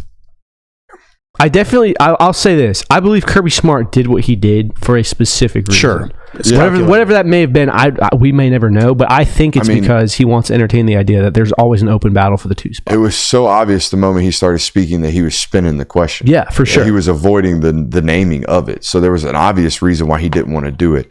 It's not par for the course for him to ever name a 2. He's never really done it. You're right in that sense. But he always leads with tenure. The tenured guy always gets the nod. So maybe that's why he doesn't feel like he has to say it? I think they treat Gunner as if they know Gunner's not a diva. That's what I think. I think they took Rashada because they knew Gunner wouldn't waver. I think they speak like this because they know Gunner doesn't give a shit. He's just going to smile and say, yes, sir. I mean, they put him in front of the media earlier this year. I know. I think they just know that Gunner doesn't care. Maybe they can do this stuff, and maybe that's why he spoke like this. Maybe he spoke because naming Gunner the 2 might upset the other 2 guys in the room more so than just not naming one would upset Gunner. It could be that simple. It very well could be. It very well could be that simple. And knowing Gunner Stockton and his demeanor, that's a very, very possible outcome. Yeah, like the chat said, I think it's more of the fact that Gunner and the locker room already know what it is, so maybe there's not any need to talk about it. Yeah, very well. Especially with the way it sounds like he's been playing all fall camp. Sounds like he had a really, really good day this past weekend. Kirby gave some love to Cole Spurrier, as we did on last night's show when we gave you the show rundown. I didn't realize it's already year 3 for Cole Spurrier. That kind of shocked me. Yeah, already year 3 We're for getting Cole old, Spurrier. man. We are. We're quickly rising up there, or rising up in the ranks with regards to the age. Spoke about Joel Aguero, said his ability to process has gotten much, much faster. Said the system was tough for him to absorb at first. Now he understands the defense, but needs to learn to communicate what he's seeing and what he's thinking at a lot higher rates. And also said the dude makes plays. He's twitched up when he's around the football. He impacts the play. I was I was told he had a massive hit this past weekend on the sideline as well. So this dude's going to make flash plays this year. I also think he's going to have a few busted assignments this year. So I think you're going to get a high upside, high downside on Joel Aguero's performances this fall. Yeah, I mean, you'd have to expect that from most first-year starters. Like you're going to have to assume that mistakes will be made, growing pains are going to be had on the playing field. Yeah, especially at a spot like star, you're in a vulnerable spot to be exposed in a lot of different ways. Whether it is in the passing game, if they attack you in the slot and they throw a deep ball and they just kind of burn you, or if you're adding in the run game, maybe you miss on attack. Like you're just in a very vulnerable spot to where you're going to be in a lot of moments to where you can impact the football game and make a play on the ball. You're not always going to get a win in those situations, especially like you're mentioning in year 1. I thought the most intriguing thing he said all day was in his opening statement. He talked about, because I was going to ask him about Clemson. In his opening statement, he talked about how they're not starting prep for Clemson until later on in the week. Earlier in the week, they're doing work on future opponents. I was like, oh, I got to follow up on that. So about 10 minutes into the press conference, I was like, Coach, in your opening statement, you talked about doing future opponent prep. What does that look like? Are you doing specific matchups? Are there certain teams that y'all think you're going to need extra work for? What are you talking about future work? And he said it was only about 15-20% of the practice time available this week. But what they're doing early on in the week is taking a look at things that they basically don't see very often. So it's uniqueness based. It's not matchup based. When he's talking about future opponents, I was like, oh, he must be looking at Alabama, Tennessee or Texas and Ole Miss, teams that they know that they're going to have tough games against. No, it sounded like it was more based on like, hey, this team runs this and they're the only team that runs this. We never see it all year. We're going to give you a sprinkle of it early on in fall camp. This is something new. I haven't heard a lot of football teams do this. I know they did it when they faced a triple option against Georgia Tech. They They did it throughout the whole year. Which makes sense. If we don't see a triple team, we're going to give you a little bit of triple sprinkled throughout, maybe in spring practice, maybe early in fall camp. Just give you a look at what it looks like just to face it. That makes sense. But doing it this way, that's different. Like he even mentioned like certain teams run certain coverage packages that we don't see a lot. So we'll make the offense face that during this time. I know me as an offensive lineman facing an odd front really fucked me up. So having the opportunity to see that or sprinkle that in during fall camp would be ideal for me. So I'm not like, oh, I haven't seen this since last fall, or I haven't seen this since the last time we played a team that did this. Right. Just it's new. I haven't heard a football coach talk about this in a while. Yeah, when you start, from my experience, when you started doing install and things, you didn't really start getting a grasp on what you were doing till like middle of Tuesday before you're like, okay, I know what's going on here. Now, if you had that extra day, 2 weeks in advance, you have that kind of familiarity. So when Monday comes around, you're looking at it, or when you're in the film room on Sunday, you can say, okay, this looks familiar. I've kind of seen this before. Plus, like he said today, it gives you a good opportunity to get looks at things that aren't yours. Like we don't do what other teams don't do what we do. So when we're facing other teams, it's going to be good to get that look. Absolutely. Talked about the returners, and he had a shorter football helmet moment today. Oh, yeah? Did you catch it? I think I did, but what was it? He was talking about the punt returners, and he starts rattling off names of guys that have done punt return, and he's like, Anthony Evans is great back there. Zakovi's got a lot of promise. Malachi Tolliver did a lot of returning all the way through high school, and he's done it up here. And I'm sitting down there writing my notes. I snap my head around, I'm like, Malachi Tolliver, surely he did not mean that. I would love to see Malachi. And I snap my head around, and Leland Barrow, the SID, looks at me. He's like, mouthing. He's like, I'm like, what? He's like, Starks. And I'm like, oh, yeah, he meant Starks. He definitely meant Starks. But yeah, he slipped in a Malachi Tolliver out here doing punt return. Malachi Tolliver doing a punt return would be fun to watch. That would be a little epic. Not gonna lie to you, it would absolutely be a little bit epic. Chat picked it up as well. Some of those folks absolutely digging through the Kirby Smart press conference videos. Talked about Clemson and how they don't see them very much on the trail anymore. Thought it was maybe a little subtle shot. It felt that way when he says, like, we don't really cross paths anymore. Like, I don't know what it is. I don't know what happened. We don't see I'll tell you what it is. Y'all ain't recruiting the same caliber of football player no more, Bubba. Ain't seen Clemson on the trail for a real battle, like knockdown, drag out since Barrett Carter. Some people would say Sammy Brown. I'd say it was Sammy Brown, not this. But that for a while, like there was a period of time where Sammy Brown, it was like, it's Clemson. I think there was a period of time also where Sammy Brown might have been number 4 on that board. Look at the class they took in last year. Yeah, true. All right, that's Chris Jones too. And there was also a time where Joe Phillips was on that board. There was also a time where DeMarcus Riddick was on that board. Okay, so there's a lot of options in the 2024 the class. What? They like you, we love you. Yeah, they like you, we love you. Hey, debut on the board for you today? Oh, really? Debut on the board? Let's get after this fantasy lineup. You want to? So my handwriting now gets to be exposed? Your handwriting on the board. Exposed. You might lose your job as handwriter. Hey, make sure you hit that thumbs up button, like, subscribe, rate, reviewing. We are 30 minutes into this broadcast. I might have to adjust the cameras for J-Lo. He's a little taller than yours, truly. Is there a pen I can use? Oh. Yeah, there should be one right there on the back. Haha. Oh, no, he's still in there. He's still in frame? Yeah, he's still there. This feels a little weird. You don't have a camera on me. I need to come over there, don't I? I can put 2 on you. Oh, you're good. I'll come over there. Now, this is going to feel weird if he's sitting by me. Don't be cheating looking at my notes now, fam. Yeah, don't look at mine either, bro. All right, so here's how this is working.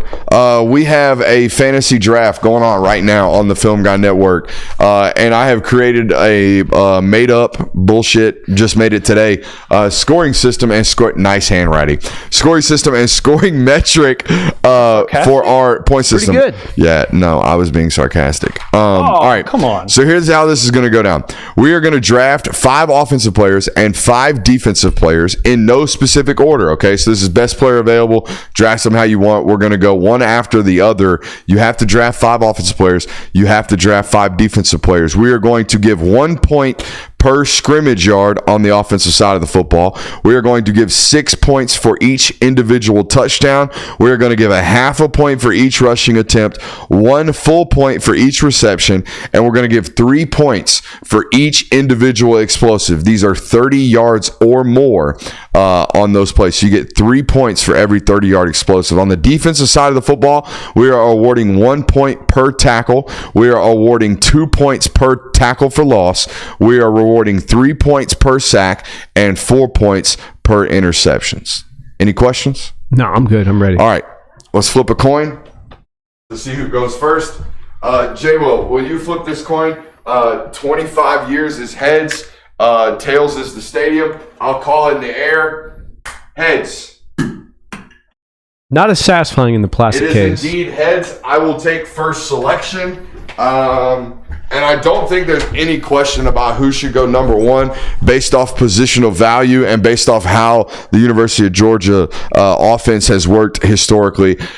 First off the board in the 2024 Film Guy Network fantasy draft of Georgia-only players, I'm taking Trevor Etienne. Number 1 overall. Really?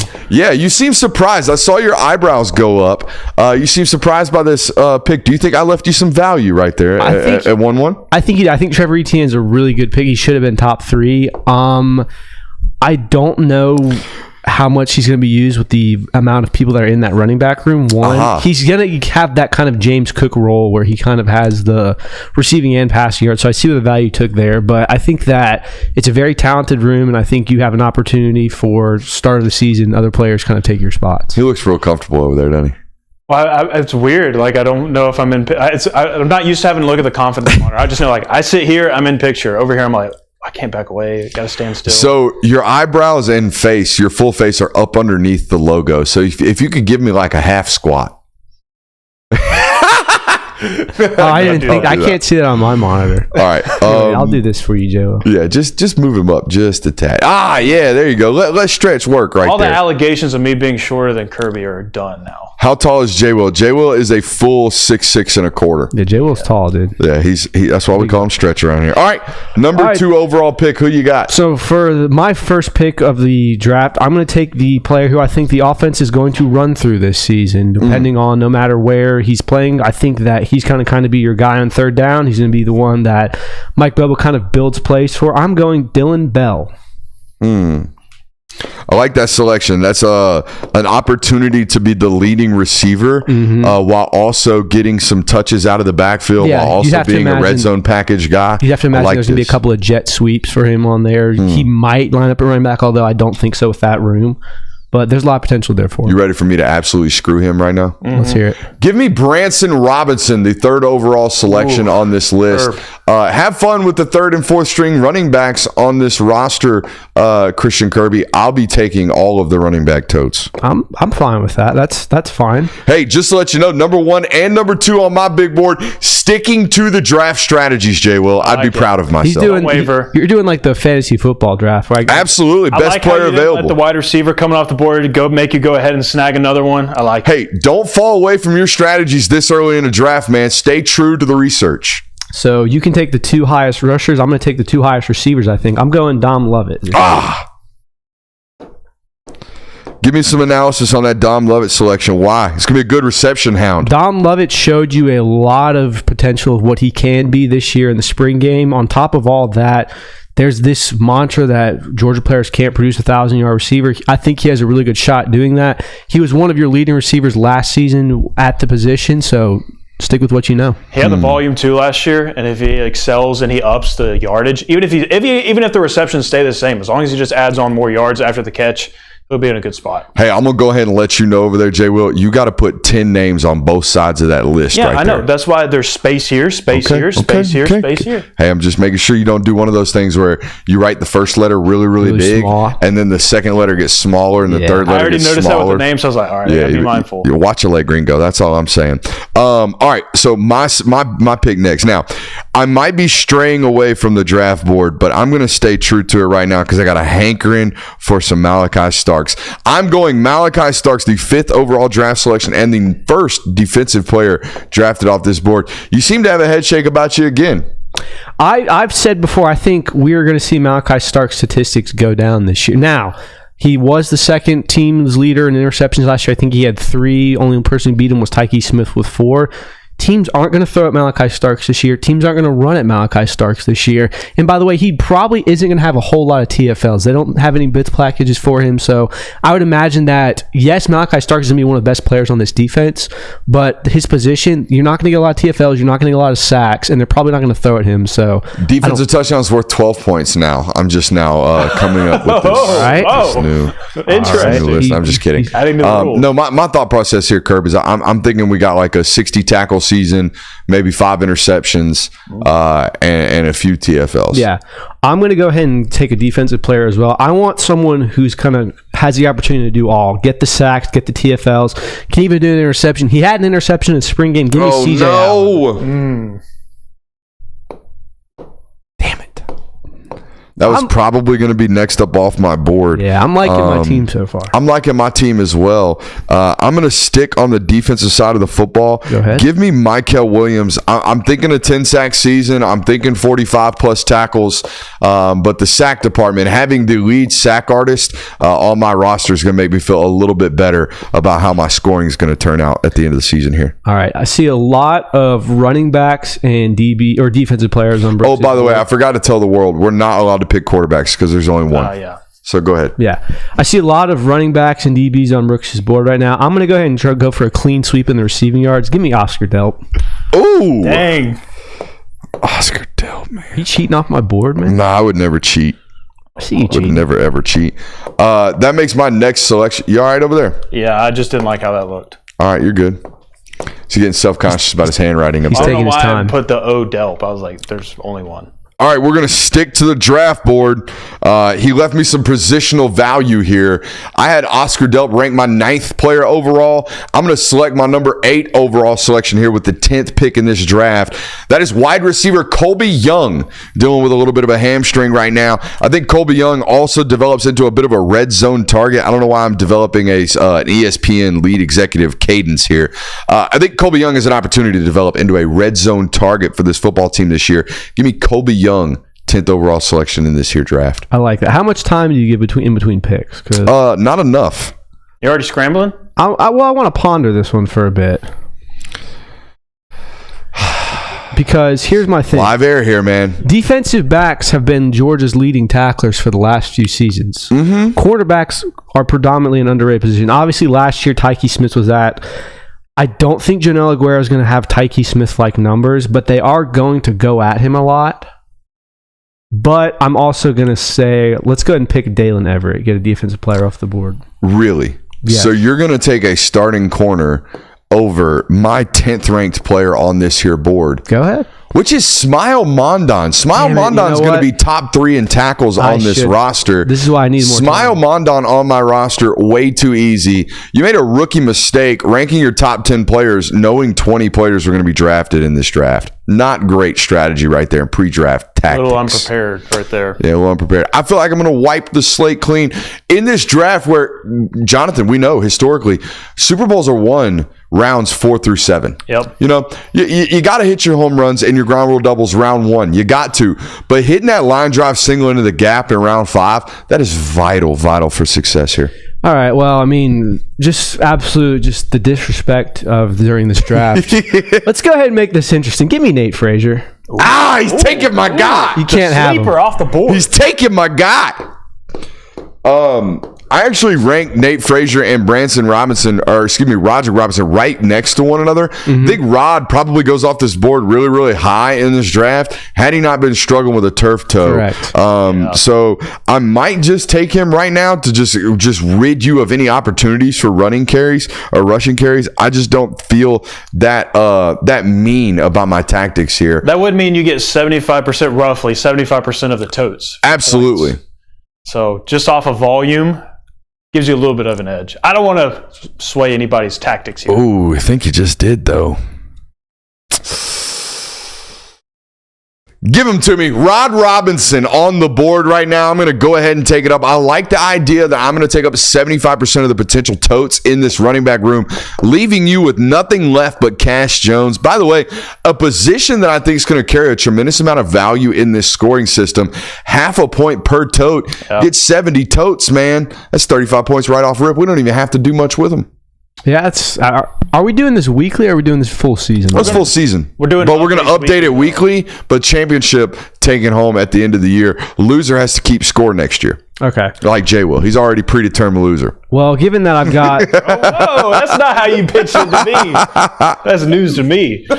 My bad, bro. Given that there's not a lot of carries, touches available left on offense, I'm going to go ahead and clean up my offensive selections. Give me Anthony Evans, just because I think that you have Dom Lovett, Dylan Bell, Oscar Delp, Anthony Evans. That's a pretty solid lineup for receivers, pass catchers. All right, here we go. I have 1, 2, so I'm all defense from here on out. 4. All right, so I need 1 offensive player left, and I need 2 defensive players left. Is that what I'm seeing? Let's see here. 1, I guess I should have 2, wrote him in a 3. different color. So I have 3 defensive players and 4 offensive players. So yes. All right. Oh, this is easy. Statistically, over the last 4 or 5 years, the star position has been a statistical boom in terms of the scoring system. Give me Jonel Aguero here for my 4th and second to last defensive player on the board. I like that. All right, sacks are the second most valuable point you can get this season. I'm going to go with someone who led the team in sacks last year. I'll take Jalen Walker. Some good opportunities for some like he had last year, mop-up sack production. Yeah. Of all of these upperclassmen, I think the guy who's going to be playing the most in third quarters when they're up 31 points is probably Jalen Walker, because he needs the reps and certainly needs the game tape for his future NFL successes. So I need an offensive player and one defensive player left, right? Correct. So 1 and 1. Jalen Walker off the board. That's Anthony Evans off the board over there with Kirby? Correct. Yes. All right, give me the actual starter at the position then. Give me Arian Smith, and I don't feel great about it. Ooh, a little Aaron Smith shot there. It's not a shot. It's just a lack of consistency. It's the same reason why you drafted Anthony Evans over him. Talk about a shot. Yeah. All right, this guy was a rotational player last year. Didn't exactly, I don't think he started a game. Might have started, but he played a lot. Despite doing that, he had 20 tackles and an interception last year. He's in a starting role as we speak right now. Give me Dan Jackson for the defense. Dan Jackson finished at number 19 on my board, and KJ Bolden almost finished ahead of him because I worry. I really do. I worry about his playing time getting diminished. That's a early season investment for me, but he is a guy that he's shown over the last few years he deserves to be on the field. When he's on the field, he flies all over the place. So absolutely. I feel comfortable with Dan Jackson. KJ Bolden could be an absolute slam home run, but he's unproven right now. So I feel like Dan Jackson's floor at the moment is much higher. All right, so I need one defensive player left on the list here. And, I'm really caught in a pickle between Tyrion Ingram-Dawkins, Damon Wilson, and Gabe Harris. And what it's going to boil down to me is who's going to ultimately create more havoc plays, or at least the opportunity to do so. Give me Tyrion Ingram-Dawkins, my 10th and final draft selection of this year, 2024 Film Guy Network Fantasy Draft of Dogs. All right, you're up. Who's Mr. Irrelevant? I don't want to use the term Mr. Irrelevant for me, but this guy, the aura that he carries will carry my team. He also finished last season with 20 tackles and an interception. Kind of a sleeper pick. Give me Chaz Chambliss. Someone had to do it. Somebody had to do it. The White Wolf, baby. The White Wolf. Chuck Norris's nemesis himself, Chaz Chambliss. All right, give me the rundown of the roster there, J. Will. All right, Kirby landed with Dylan Bell, Dominic Lovett, C.J. Allen, Oscar Delp, Dalen Everett, Nate Frazier, Anthony Evans, Jalen Walker, Dan Jackson, and Chaz Chambliss. And then Brooks, who picked first, Trevor Etienne, Branson Robinson, Malachi Starks, Michael Williams, Colby Young, Smile Mondon, Roderick Robinson, Jonah Aguero, Arian Smith, and T.I.D. Who do you think won, J. Will? I know, that's what I was just trying to figure out. I'm really leaning Brooks because you got the 3 running backs. I think that's huge. I think that, just like PPR leagues, where if you can get just an automatic advantage in the fact that dude's going to get 4 receptions, 5 receptions every single game, and then he might go for 100 and he might have a touchdown.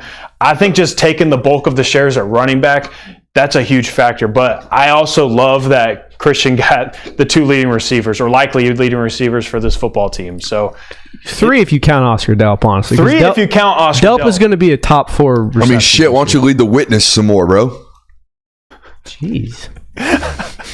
But I don't know, because if Colby Young, if he ends up being the red zone target for Georgia, that's kind of stealing away from some of your style points, Kirby. So yeah, it's going to be interesting to see. I also really think I got a steal with C.J. Allen. You did get it. That was a good pick by C.J. Allen. I think, though, the combination of Brooks's running backs and then also getting Starks and Michael Williams, I think that gives me the nudge. On paper. I fumbled most with Smile Mondon. Yeah, I will say that. I should have gone. You took Dalen Everett before him. I completely that might cost you the win. I completely missed him on my list, but I should have gone Smile Mondon. So you should have known.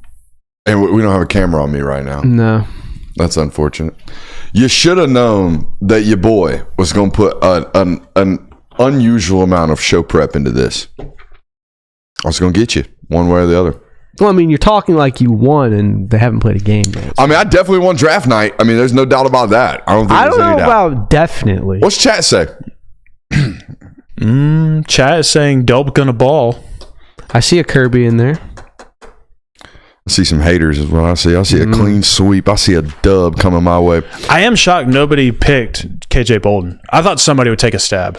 KJ Bolden is going to be a really, really, really good player. I think he starts at some point in the season, but that's a mid-season investment almost. I mean, Dan Jackson, like we said, even if KJ Bolden takes his spot, Dan Jackson's always going to be on the field, whether it's at a limited role towards the end of the season or whether he's still a full-time starter. Chat's just anti-establishment. That's all they are.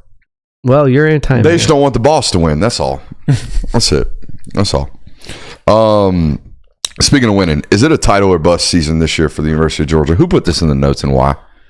I know I didn't put it in the notes, but I know that there was an article written today. There's an article written about it, and it seems like that's always been a discussion come after the 2021 season where, hey, is this season a failure if we don't win it now? Now that we've won the Natty, do we lose? Or if we don't win the Natty ever again, is it a bust?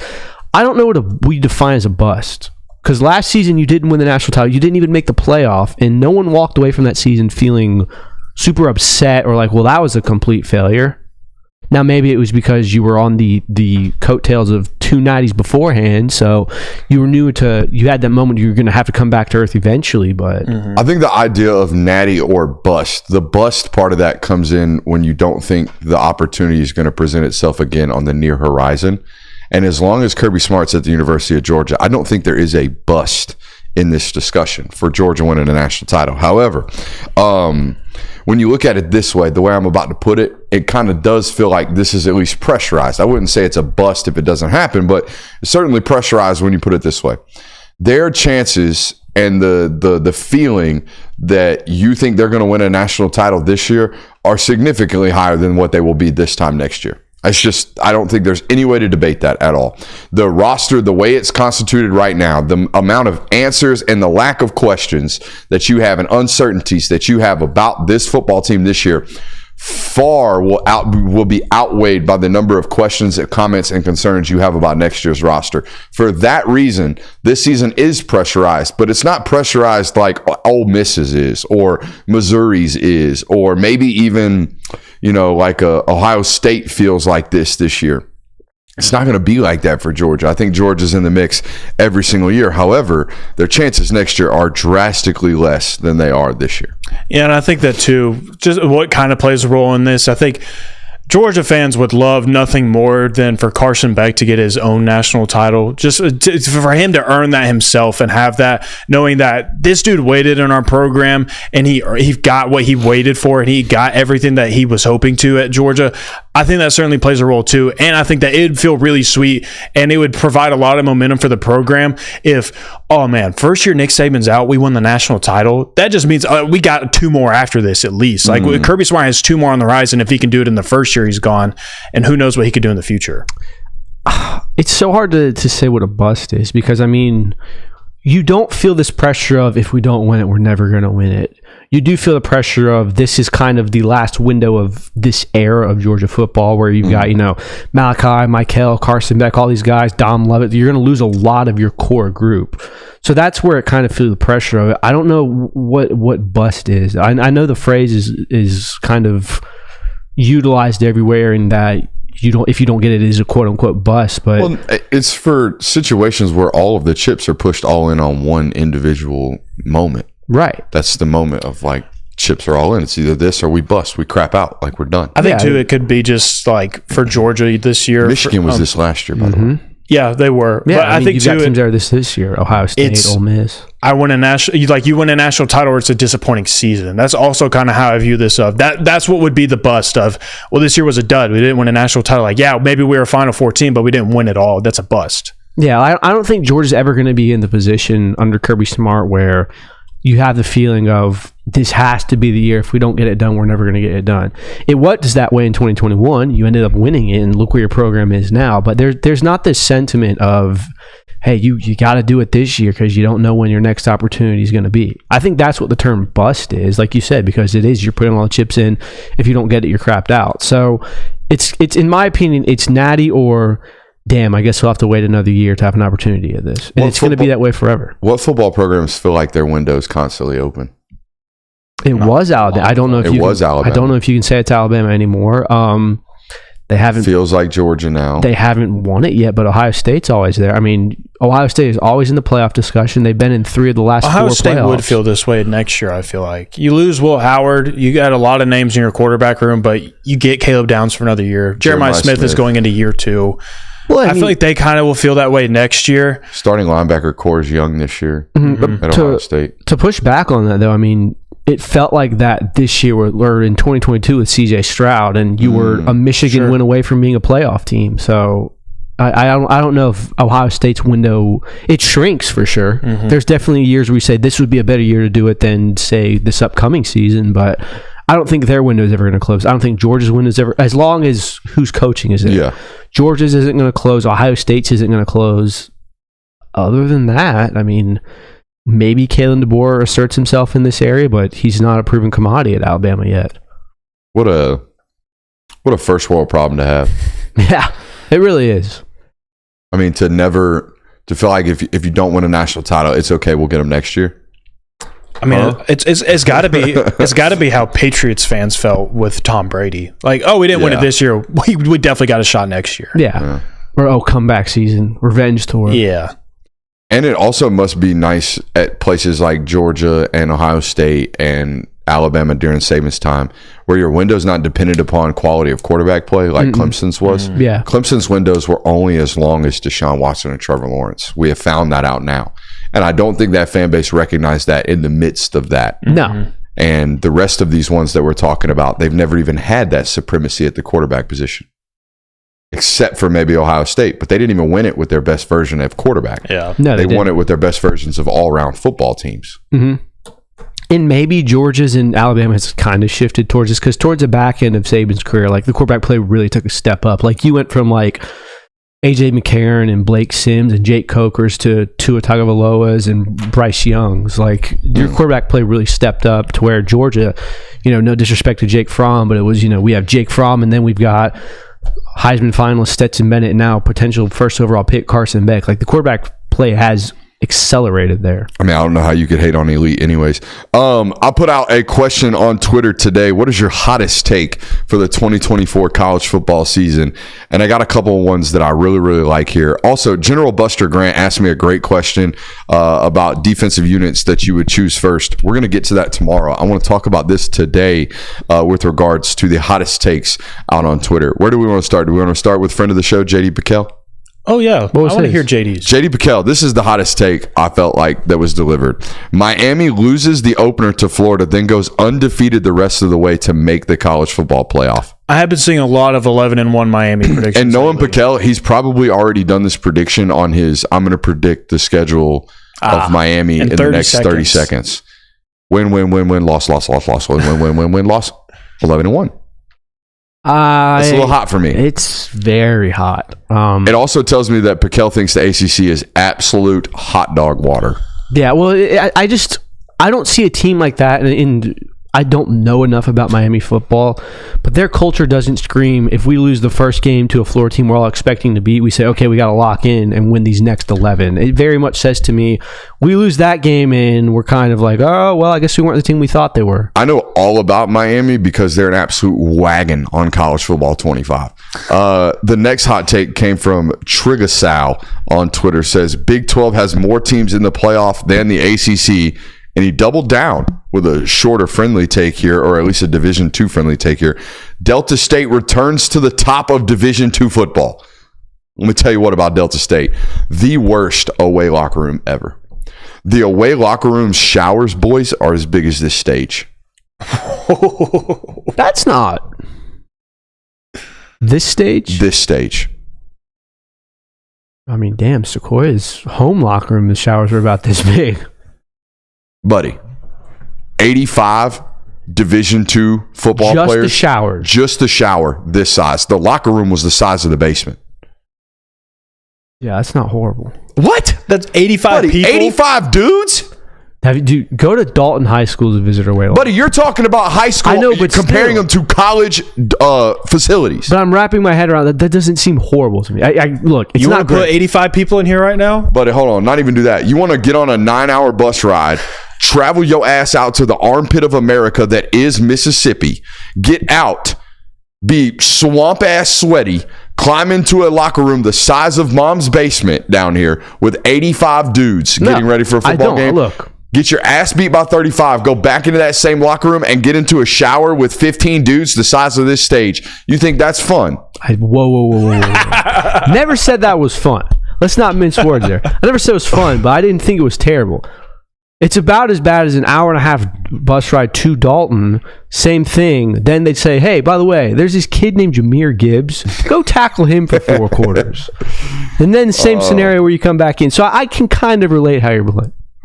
My man Big D over on Twitter gave me 3 hot takes. I don't know which one of these is the hottest. You boys decide. 1, UGA goes undefeated and beats every team by 2 touchdowns. Wow. 2, Ohio State loses to Michigan and Oregon and misses the playoffs. Or 3, Georgia Tech or Virginia Tech wins the ACC and makes the playoffs. Which of those 3 hot takes is extremely hot? 3's not that hot at all. I think that the ACC is kind of wide open this year, and you can have Georgia Tech or Virginia Tech could very well sneak their way in there. I think Ohio State losing to Oregon and Michigan is hot in itself. Then saying a 10-2 Ohio State team is not a playoff team, I think is even hotter.